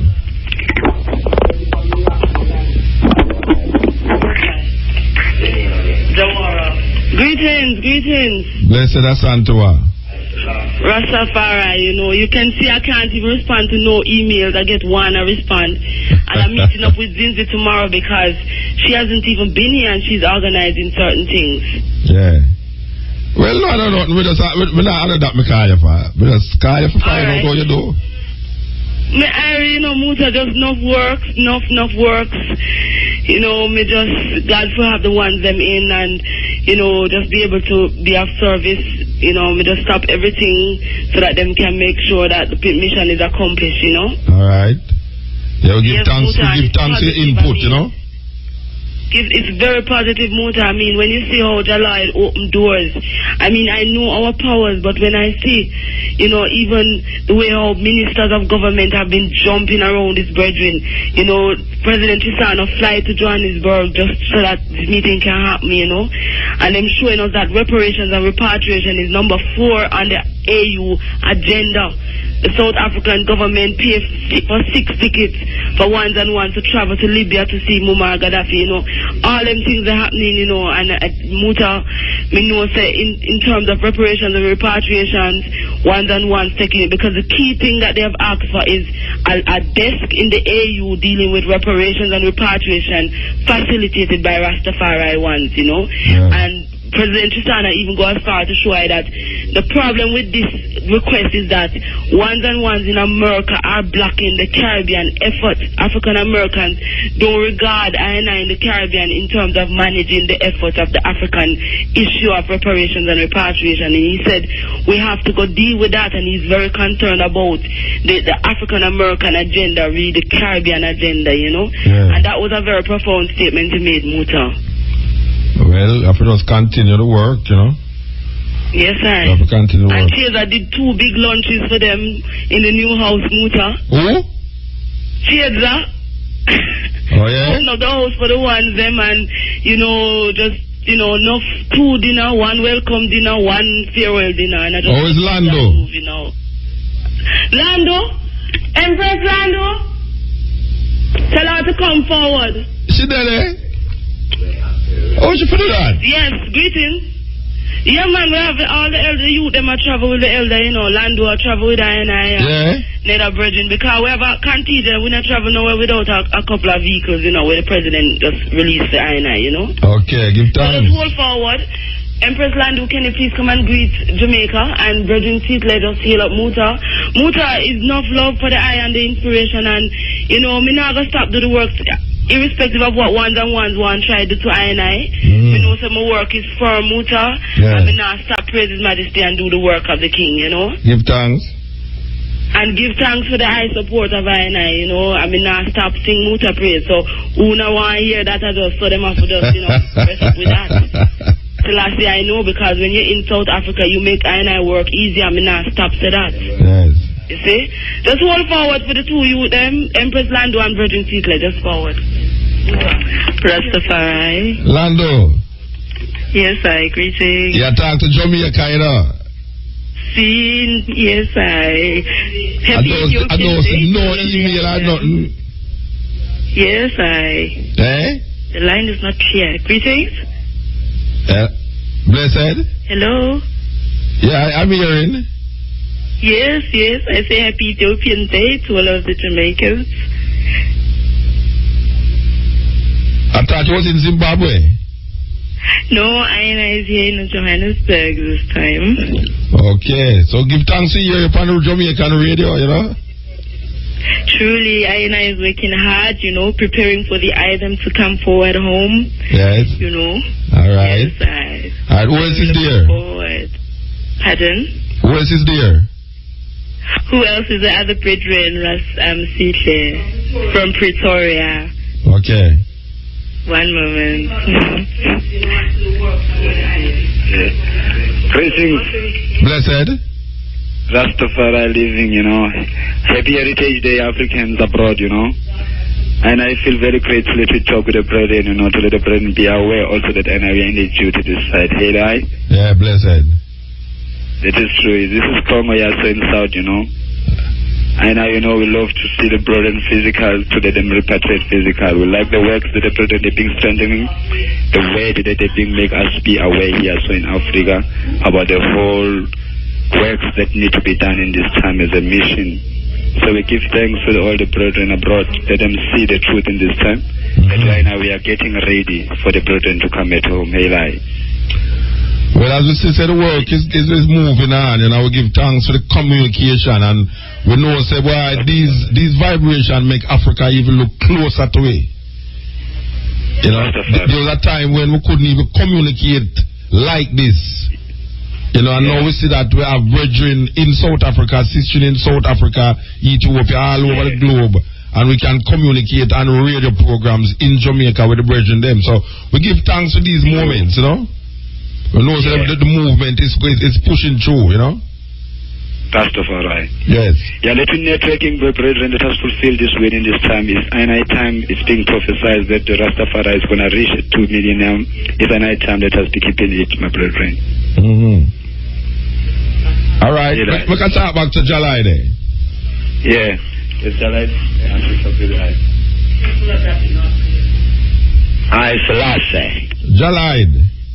Yes, my brethren. You know, we just say that, you know, it's very important that these things happen. For sure, the people them say, for I&I words, even though it might look small, but it's very large. Because there was a time when we was only talking about Africa. Now we say a communication link at 20 minutes to 2 in Jamaica, at 20 minutes to 10 in South Africa right now, where brethren and brethren can be communicating with each other from so far. You know, this is really something else. You know? Naturally. And we feel good for that, knowing from where we're coming from and where we are now. And we are telling one of them, say, things is happening. So it's not like one must give up faith and give up hope. Because we now go just bow down and go down. You know, I just saw it go. Because we life that, you know, just we life. We give thanks, brethren, give thanks, Citrin. You know, and as we say, you know, South Africa is like my second home now, so we soon come. You know? All right, my lion. And you see, the event that you show I and I about, I and I go and check it out. And get the link on the iPhone, you know.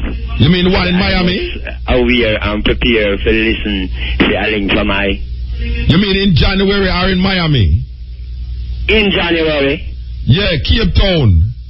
Yeah, I will check out that. Yes.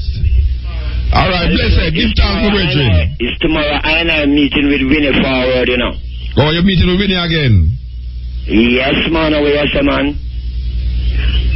Winnie and the Rastafari see it tight, you know, my brethren. No, I mean, you tell that. All right, we'll have to remind you. I mean, you tell that. Jalide. I mean, you can't tell me that. I true, man. I know the link between the eye and her, man, still. So I just straight off a go for you. Yes. You get peace how we are dealing with it. I live in truth, man, and we see the whole age open before I and I, my brethren. All right, sir. Sincerely. Yeah, man. Give thanks. So, Lion Muta. Yes. More sincere thanksgiving for the link here. Yeah, man. And anytime they are ready, just call again and you know, so we're upon it. But of course, you know, so as soon as we advance any development, we are going to call the eye. Yes. And next Tuesday, they must prepare for a link from Ethiopia. Wednesday? Yes, next Wednesday. Yes, of course. So can I and I do it the set time? Yeah, man. What you mean, man? Of course. All right, I and I go set that for next Wednesday from Addis, right? Yeah, blessed. Yes, give I and I love and thanksgiving, respect and encouragement to all the brethren and sisters down there, and show all of them, say, exactly as the Most High had said, I will gather I and I people in the east, and I will send for those in the west. I will say to the north, give up unto the south will not back. Bring my sons and my daughters from the ends of the earth, and I daughters from the ends of the earth. They that are called by my name. That is called by a great, terrible, and awesome name, I Selassie. Rastafari. One love, my brethren. Blessed. Wink of an eye. Give thanks. Yeah, that is a interview we did in 2003. Yeah? 2003, I think it was January, February, March, April, May, June, July, August, September, October 2003. Now, why we play that interview?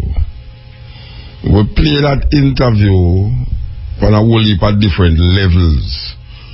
One is that the Rastafari brethren and sisters them have been advocating in Africa about reparation and repatriation to different leaders of the different countries in Africa.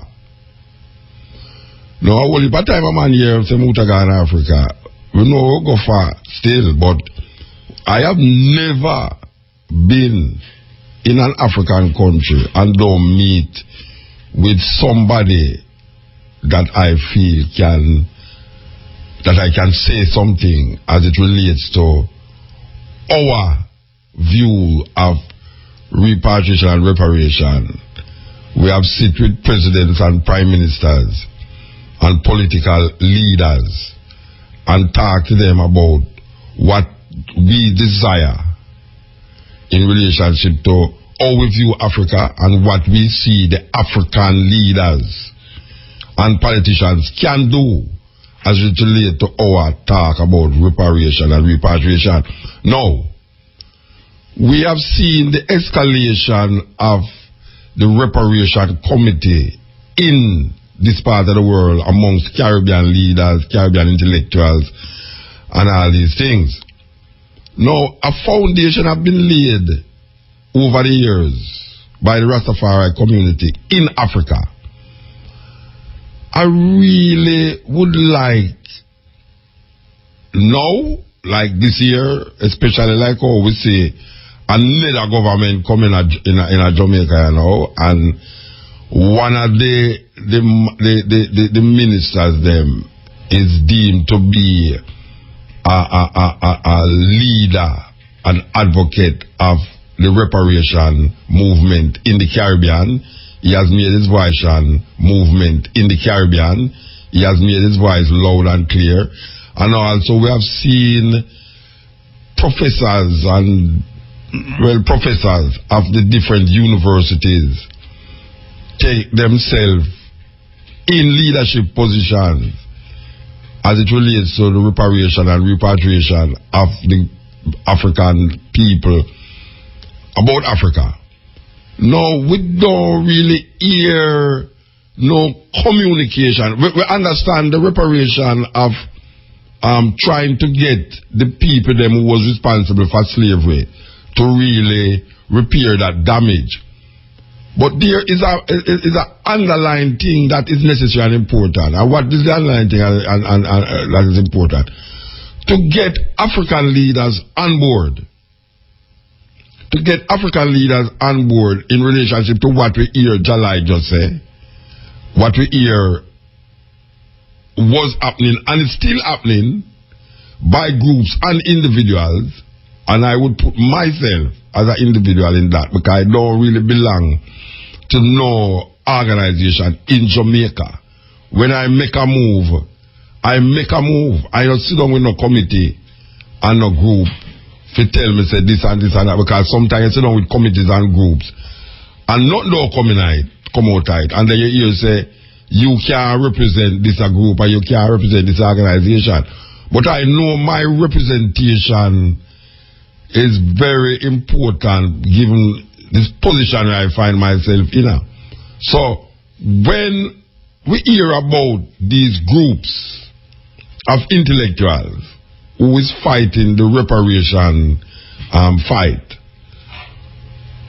I think that there should be more communication, because there are heads of state and politicians in Africa that is receptive towards what is now taking place in terms of reparation and repatriation. This loud voice that was the Rastafari voice that has given this flesh, these dry bones now live. This voice of reparation and repatriation at the Rastafari community has been shouting about. We have seen that it has taken to itself momentum, but the momentum must include Africa. We understand the idea of going directly to the people them who enslave the African people them, but in making the voice more pronounced. Just like you hear the man say, we're going to the OU, the AU, and we're going to meet this man and that man, and most of them is very receptive, including Winnie Mandela. You know, we met with leaders. We're not calling her name, but we met with leaders. As we say, every time we reach Africa, we find some way to buck up on some president or some prime minister and express to them exactly how we see it as Rasta and how we see it as African people in this part of the world. I would hope that the reparation committee, and as we say, one of the loud voices is one of the ministers now who is in power, because most of the time when he was speaking about it, he was on the sideline as it relates to national power, being part of the power base in Jamaica, being part of the government in Jamaica.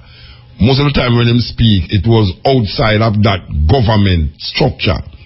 Now he's a part of the government structure. And I am hoping that with his voice and the voice of the intellectuals that I have heard over the years talking about reparation and having meetings and conferences in different parts of the Caribbean, that they would follow up on the links that have been made over the years by the Rastafari community in Africa. Because as I said before, a lot of these African leaders is receptive. Even though we know that a lot of them is not in power again, and that also some of them have died, including Jalide, the voice that you hear we interview, him never come back. And Gaddafi, I hope people don't know, say, the Africa Unite concert that Rita started in Ethiopia, and then carried it into Ghana, and then into Jamaica. Gaddafi was on the line ready to support it in Libya. Yes, Gaddafi was one of the men who said, yes, we want to have it in Libya. And Gaddafi was like was one of the main person who recognized the importance of moving barriers, moving the false barrier that was put up in Africa by Europeans to divide the African people them. And he was putting him mouth and him money in the same place.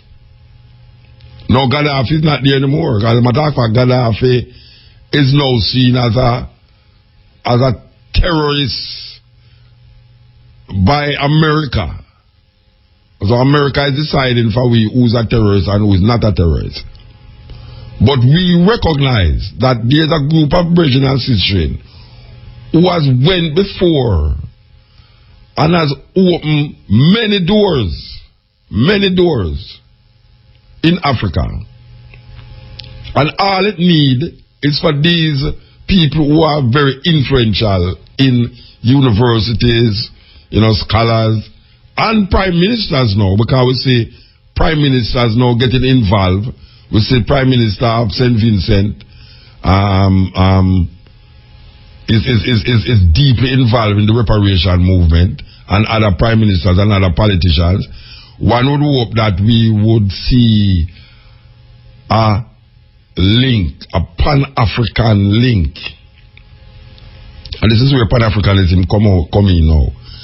Just like the Rastafari movement, we never just sit down here and hope, but we actually make move. And we make move and try to connect with people who feel can make a difference and can help to sustain this repatriation movement so as to make it more meaningful and more advanced in Africa itself. We would hope that, given the move where the reparation committee, I mean, I say them not make no move because they have done a big move, great move. But I think it is time that the Pan-Africanism chip in with the reparation committees in this part of the world. It can't just be just a group of farmer slaves organizing and structuring when we have a bigger base. And I don't want to use the word fan base. We have a bigger base of people who is influential and can make a big difference. When I say big, I mean like massive difference to where we are asked for. When we are asked for reparation, there's a group of people in the world right now, in Africa, we can make the voice of the reparation movement and the voice of the Rastafari brethren and sisters be expanded to a very large extent. And we need to rally round that idea.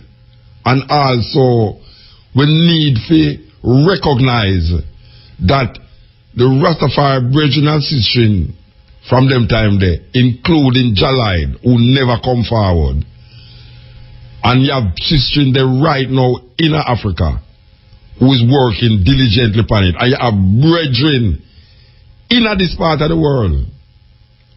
Not because we not blow no trumpet and not blow this and not blow that. But we have consistently tried to make a link and a connection with people who we feel can make a difference in when we shout reparation, repatriation. They have that in their mind because they hear the sound and the cry. Not have people who make a telephone call or people show it and you read it, but people who actually sit down with them. Sit down, just like how you hear Jalai say, he meet the the man from Mozambique in at the airport, in at the VIP lounge. It's many of that we do. After we leave Jamaica and go by there, so many sit down with vice presidents and prime ministers and things and show them, say, watch out, this is the cry. This is what we are working with us now. What is it that you can do or is going to do to help this massive movement, this Pan-African movement? We need a Pan-African mindset. We understand people who say them is Pan-Africanists, who is searching for reparation, but I think a lot of these Pan-Africans strive for it outside of the African connection. The African connection must be a focal point in our strive for reparation and repatriation. The African connection must be the center. You hear me play the tune by Sizzla a while ago, center of attraction. Africa is the center of attraction. We, who is Rastafari, Bridget and Citrine, have over the years recognized that Africa is the center of our being. So when we lobby for equal rights and justice for African people, even though it's over this side, but we want to connect it with a movement or with an idea that is embedded in people who is influential in Africa that can make a difference. That when we talk, it's not just we talk, but you have people in Africa themselves recognize that here is a group of people that come and talk to we, We need to figure it out. We need to figure it out. And I have not met any politician. I don't know, and I say them down there, Because you hear Jalai a while ago attack, and him say, the people them were in me that can make a difference. They are very receptive to the ideas that is exposed to them. I personally have not met any politician or any leader, whether prime minister or president, that has said to me, no, we don't have them thing there. That no interest. The nearest thing that will come to that, and believe you me, it's amazing. The nearest thing will come to that is when Mugabe come to Jamaica. Mugabe come to Jamaica and sit down in a Pegasus Hotel. I remember, and I whip a man in there. When the argument of repatriation come up, Mugabe said, why we want to leave Jamaica to white people? We must stay and build up Jamaica. Mugabe said that. I remember distinctly when he said that. He's the only person that has shown a kind of, shakiness about, Africans coming to Africa. We must stay so. Yet still, in I'm 90 at the old stage so now, him recognize the argument that Haile Selassie give out for a long time, say Africa await its creators. Mugabe recognize that as a man who now sieved through the AU and recognize that this thing is not just Africa now, this is Pan-African, this is an African thing, whether you're at home or abroad, it's a Pan-African thing. And the pan in the African, it means all African. If you don't understand what Pan-African means all African. So when we sit with a prime minister or president and we say, look at all, but why you figure out how this thing will go? First we attack the visa thing. Then we say, what is your, how this will work out? And you see, it just needs some coordination, you know. It is a coordinated, it needs some coordination. That is really what it needs. It needs coordination. It need the connection make between East Africa, West Africa, North Africa, and South Africa. Well, not so much North Africa, because North Africa now is Arab thing, and you know, we don't know if you want to work with the Arab thing, but we have like West Africa, we have Nigeria, Ghana, Sierra Leone, Senegal,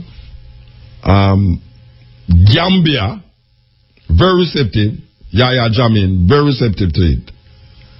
As a matter of fact, Yahya Jammeh has made efforts already to repair certain damages that the Africans themselves have done on our ancestors.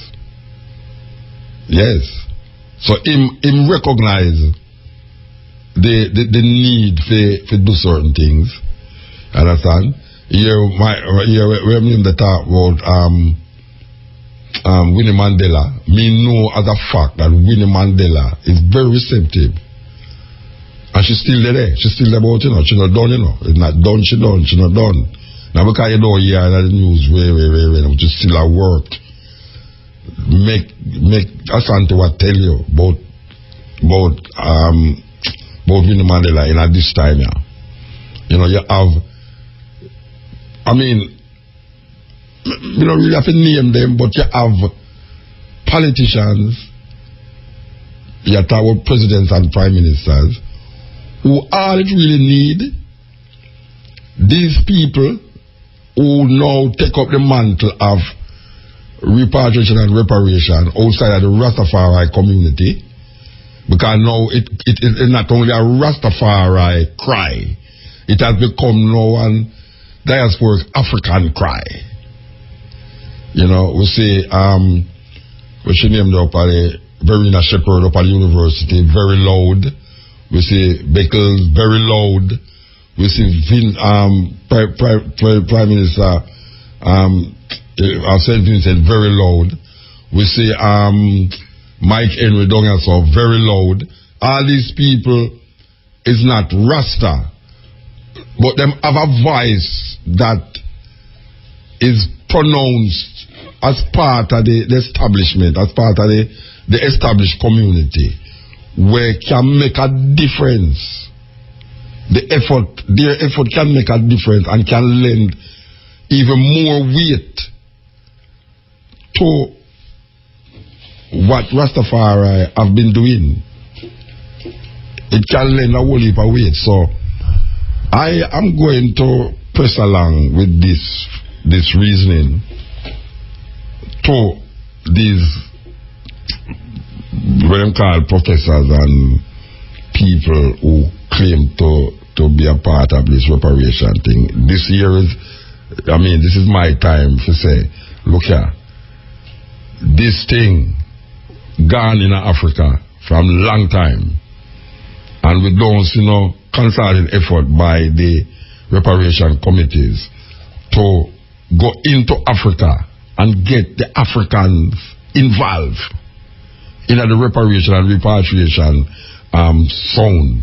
There is a need to include Africans, continental Africans on the continent with what we in this part of the world is doing and saying as it relates to reparation and repatriation. It is very important that we make it a all African trust.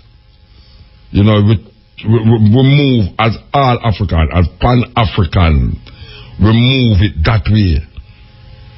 Not just diasporic Africans who is here now, who's attacking England and attacking France, attacking Portugal and attacking Spain, but recognizing that you have some clout behind it. Not just intellectual clouds, not just professors clouting, but political entities clouting. So I'm going to talk to some of these people. I'm definitely going to talk to some of these people without a doubt. This is the cutting edge on RFM. Shop home and things for big savings in construction. We just try, you know, do the best we can in the things that we know we should do. This is Bonnie Brown. Bingo. But you draw something, you draw some fast, you remind me. In the days, in the hours when they do that, you're talking a fast, you have a lot more to say. Emeritone. Me I tell you, and otherwise, I don't get in the bag of case. Yeah, man, them time there. Yeah. Image this club, me I tell you, make me late to you. Well, you know, nice election and thing, and very interesting thing of you there with Jalai, you know, about the whole reparation thing.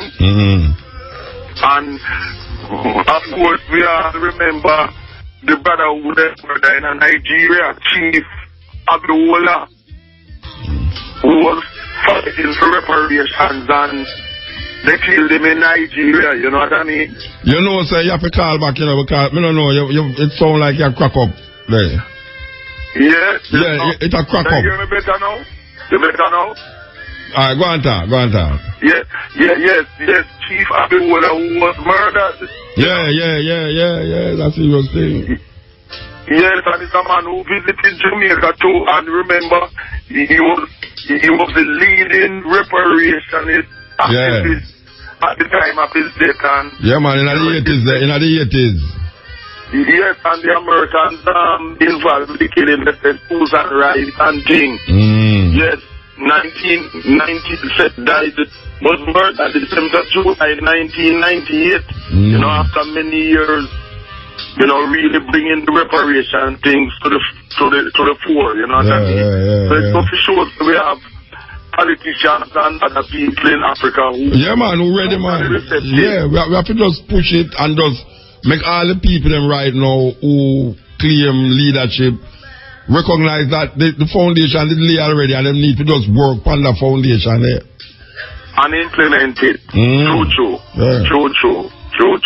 So where the England still cold, man? Man, it's cold and rainy. Cold and rainy. And guess who I talked to yesterday too in Florida State? Anson Curry. Oh yeah? Yes, man, Anson Curry was the same year as me there.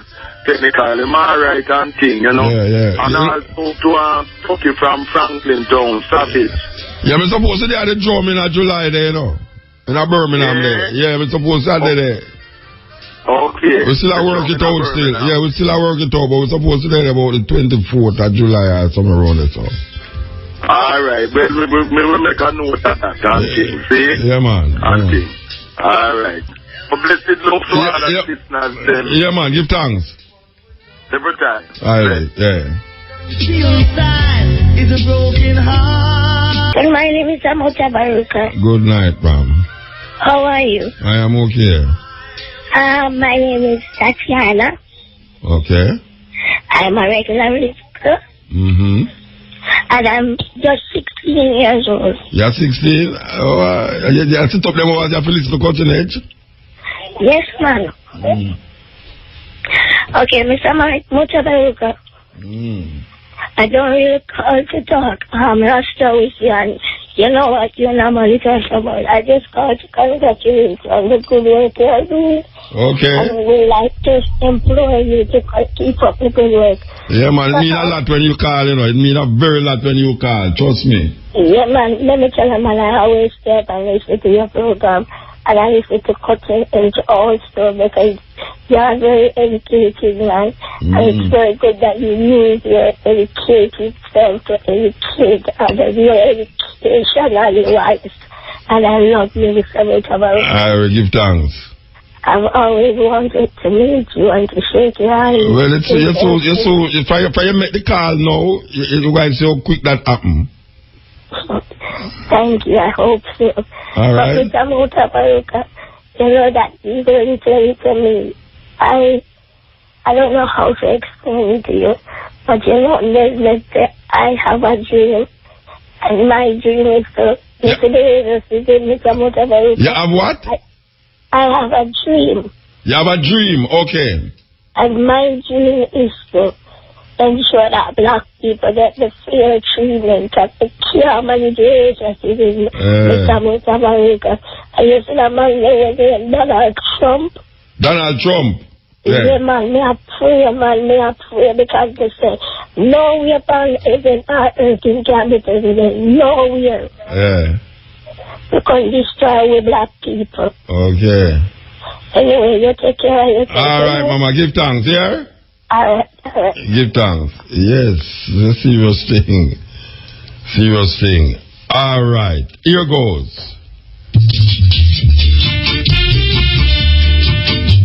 Blessed. First time call about this violent thing, there in Chicago, and I go and listen to the show, I enjoy the voice, Give thanks, man.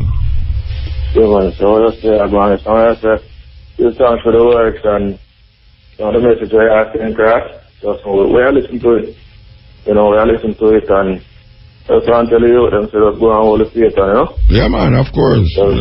Yeah. The race is not for the swift, it's to endure to the end. Yeah, man.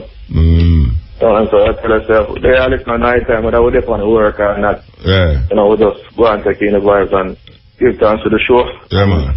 Thanks to the IRFM team for the Thursday show to listen to it, Give thanks, Bridget. Give thanks.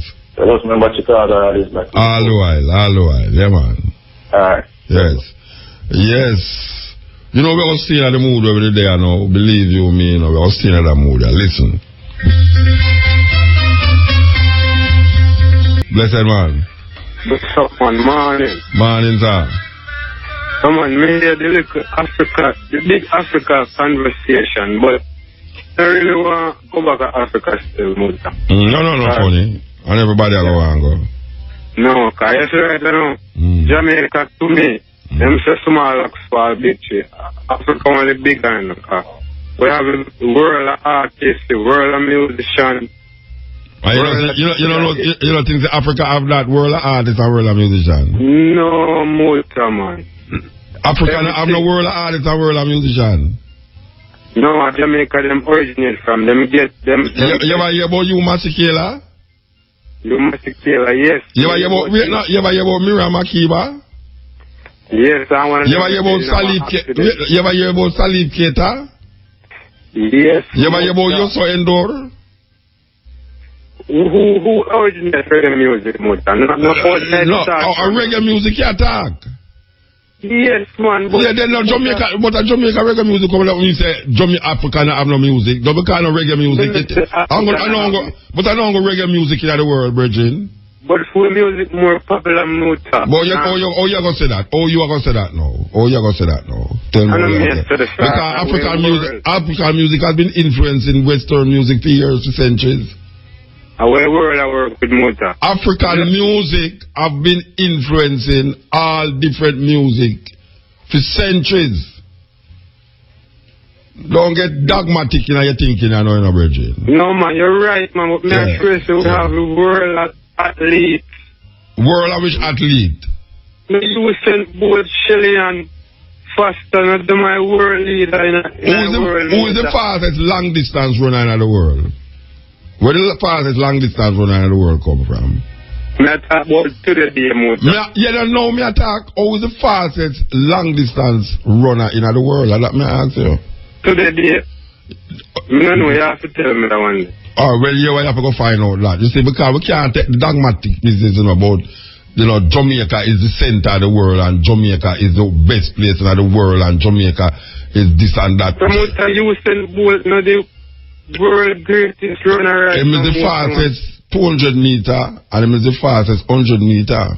Fastest man in the world. No, listen to me, I tell you, man.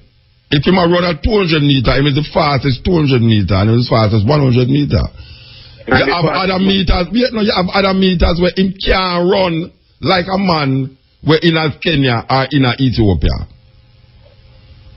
Him can run fast, but in terms of the the longevity in the running. Him is the fastest 200 meter and 100 meter. But you have other meters in the Olympics. You have other meters in the Olympics. So it's just so it go. Him is the fastest 200 meter and 400 meter. I mean, me not deny that, but me just tell you, say, don't get dogmatic in your talking. Alright, suppose Mr. IRFM are the biggest station in the world. That is foolishness. It's foolishness. IRFM is not the biggest station in the world. It's foolishness. So which other part in the world? Bridget, you know, me can't take the whole heap of fool talk, you know, Bridget. Tell me to talk about something else. Talk about something else. IRFM is not the biggest radio station in the world. That is foolishness. Which radio station? Brethren, talk something different. Talk something different. Alright, call me back then. Call me back. Yeah, call me back. Yes, EL. Call me back. Yes, EL. Yeah, good night, Mocha. Yeah. Alright, now the reason why that earlier. Wait there, hold on there.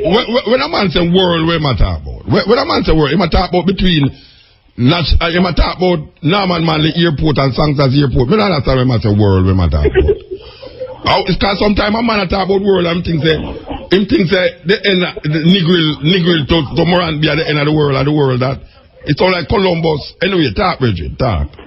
Yeah, man, so my reason why that earlier with the young lady for the phone thing. The reason I'm talking about what? With the girl, I said she can use sound for healing. Oh, yeah, the healing, yes. Because a couple of weeks ago, I think me already see program on brother call I give myself a different type of healing. I hear both some of them. Yeah, Reiki and all sorts of different things. Yeah. So, I think I can get some more practitioners to come on, you know, that would be good. Alright, yes. People say that. Alright, so I'm going to take that. I have a little thing when I think about forward here, you know? Where based on where Kalu did I do on our morning program. So when the starting comes to me, I listen to him put on me. And so now that we have found God. So, what? Now that we have found God. Yeah, in search of God. Yeah. God, yeah. For that series there. And so now that we have found God, we now need to study the cycle of the moon. Okay. Every day, every month, every year until the cycle repeats itself. Alright, God. And then I say, based off of that reason, that still, I say, now, how will we verify that what we have studied is true, you know? Because we can always get information, and information we get still not true, right, you know? So, I don't know if you have anything documentary on the moon and things like that, you know? Well, I have to just put in a YouTube or in a Google and Google where you look for. No, I understand that from that level there, but at the same time. No, I don't have nothing specific I can't tell you at the moment. Oh, well, it must be like right now, isn't it? Okay. But based off how the girl left us still with the planetary thing. Yeah. Maybe we need to this like a thought I'm right or something, we need to expound on it still, no? Alright, which part do you want to expound on? No, in the sense that when you come to astrology, people are always more instead of about the moon and more talk about the planet, man. Remember, instead of about the moon and more talk about the planet, man. Remember, so every planet, according to physics, every planet has their own moon, you know? Yeah. Well, the moon have a relationship to how water flow in a Earth too. Yeah. It have a direct relationship with the female energy too. Yeah. Yes. So like. One would have to say, for instance, dark night and moonshine night make a whole different to plant life. Yeah. You know, them say you must cut bamboo in a moonshine light because we take it up and you must plant underground food in a moonshine. Them kind of way there.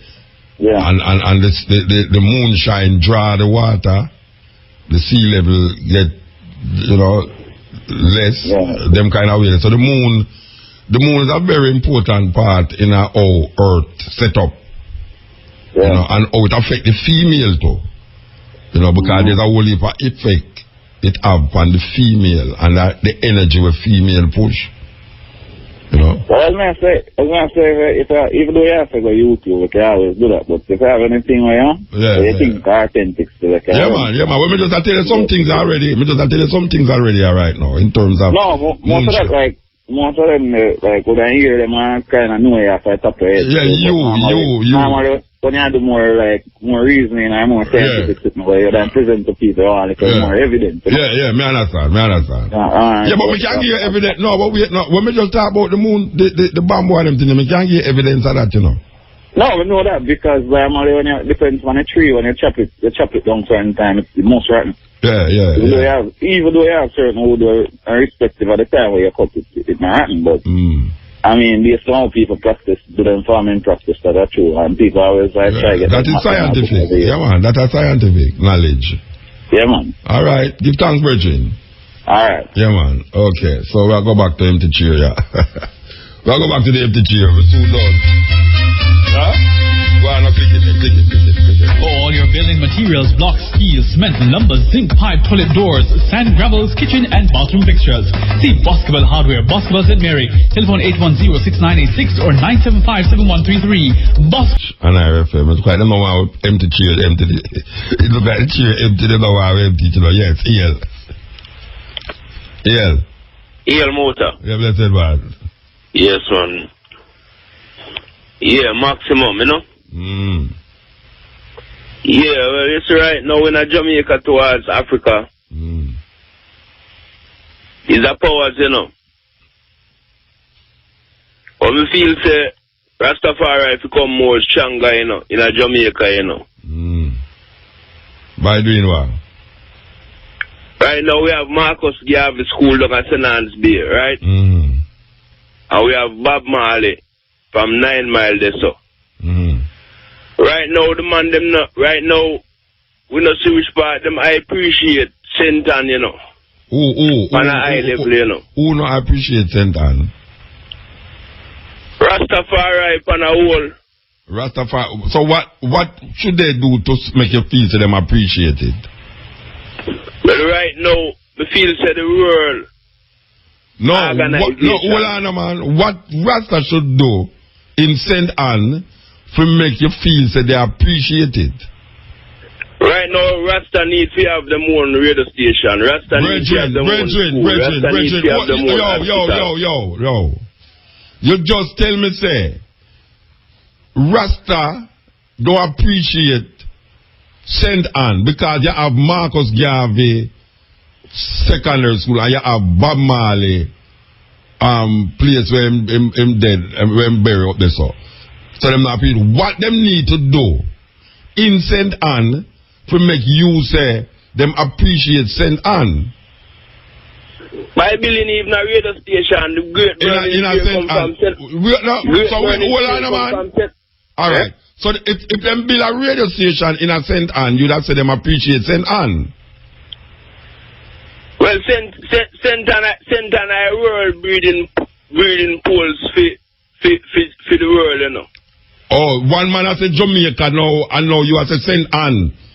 Hey, Jamaica not stop at the border at St. Mary and Trelawny, you know, brethren. Nah, man. Where not come from with this talk about St. Anne are the breeding place to the world?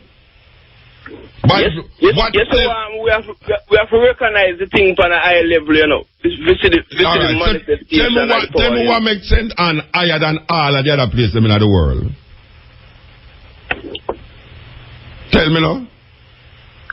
You see where the rising star come from? Where the rising star comes. No star no rise, no brethren. There's no star that rise. Which part of the star they will rise? Which part of the star they will rise? Tell me which part of the star they will rise. You know, see the great black prophet Marcus Garvey. You know, feel say the high energy towards St. Anne.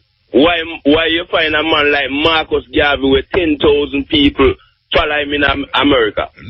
No, me not think say it means that St. Anne are the greatest place in the world. Me not think so. No, Mota. Yes. We respect the iron. Me don't believe that you Marcus Garvey born at St. Anne is the greatest place in the world. Yeah, man. Then my brother. What do you mean here then? Me I tell you what me not see. Me not see it.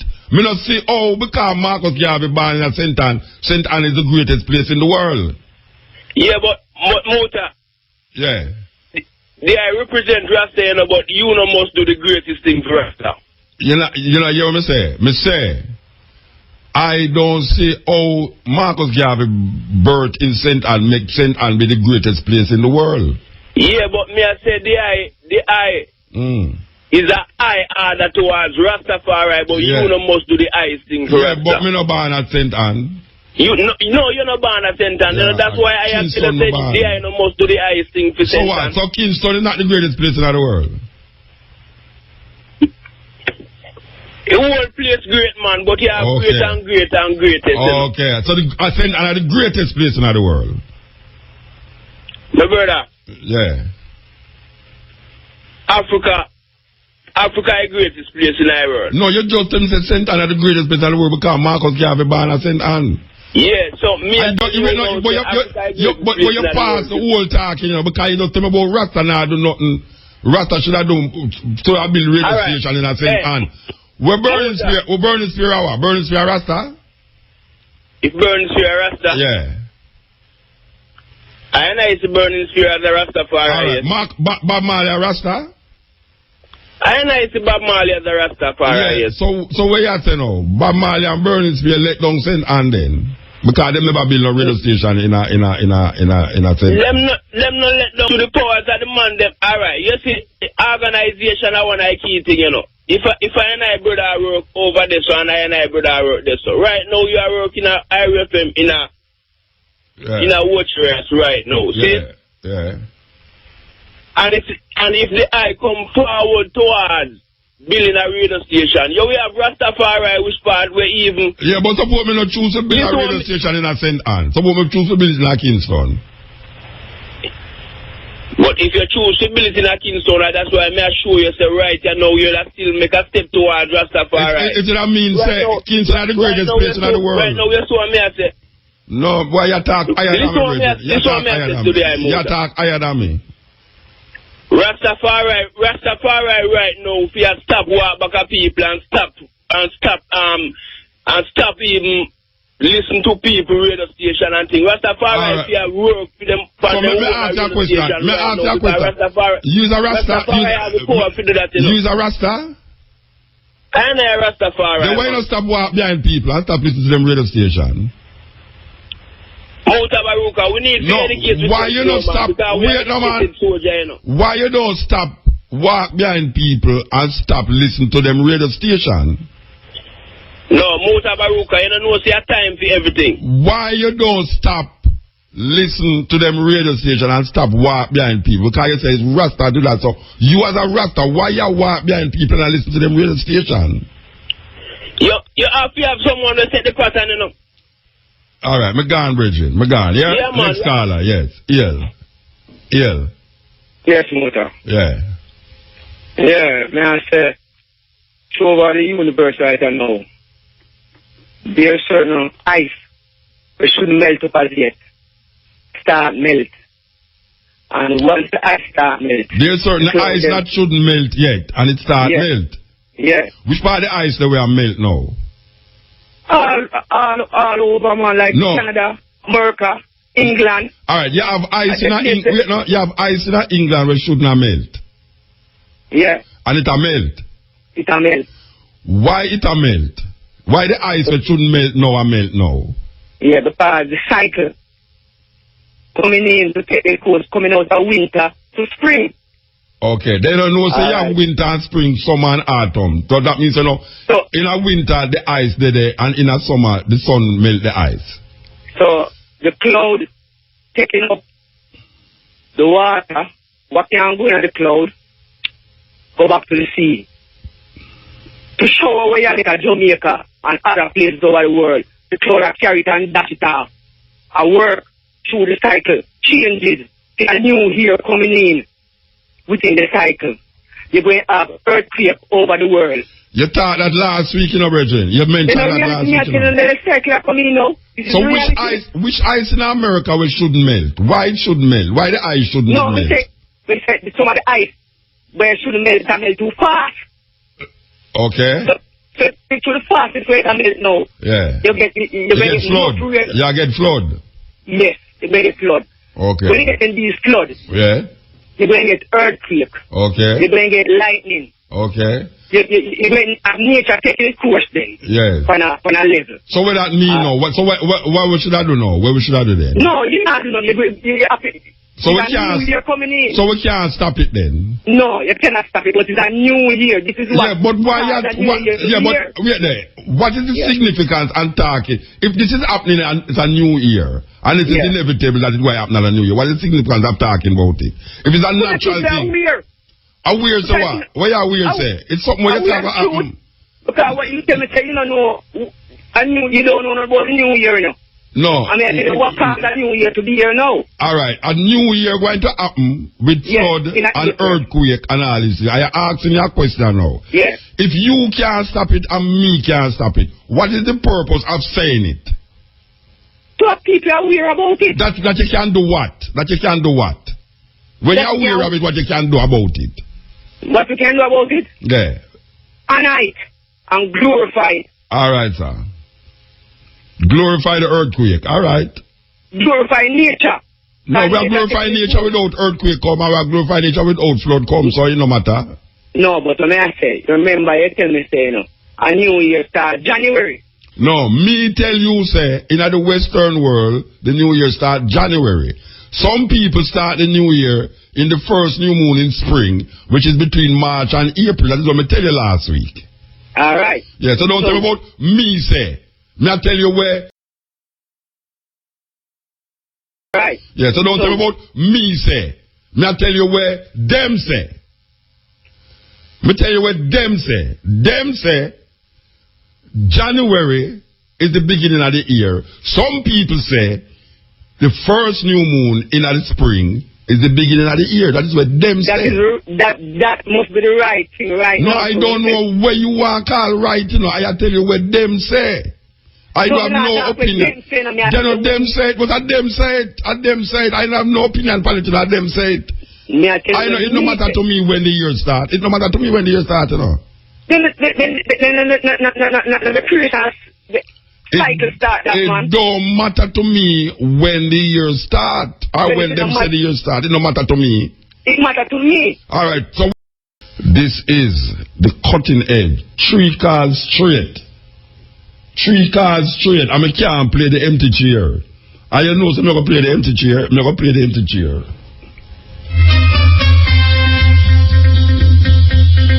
I tell you, the 3 last cars are rough.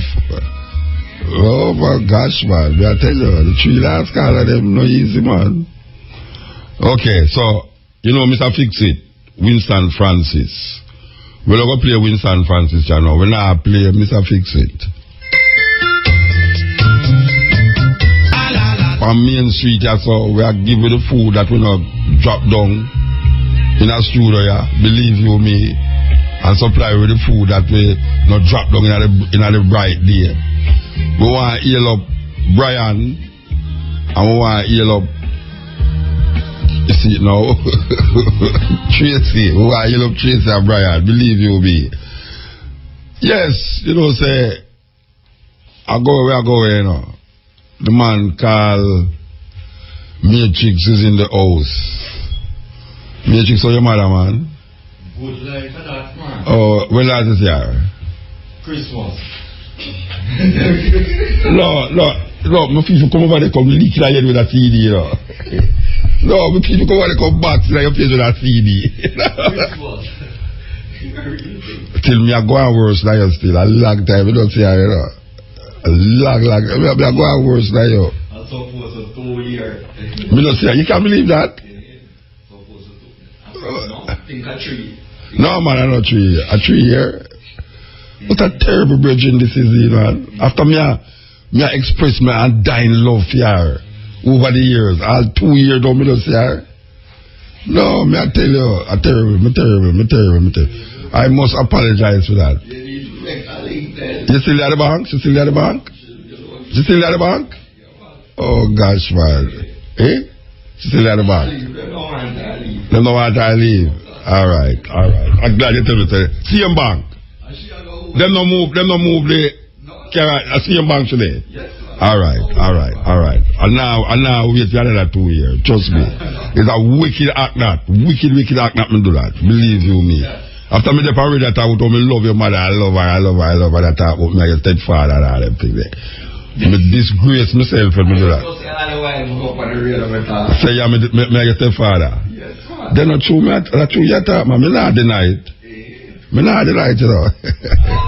Me not deny it. All right, here we are saying, we're gone, you know. Last week we played the last tune we played was Mystic Mood by Zappo. We're going to play the same tune again by a different artist. Yes, different artist. Billy Cole. Here goes. Same tune, different artist. Here goes.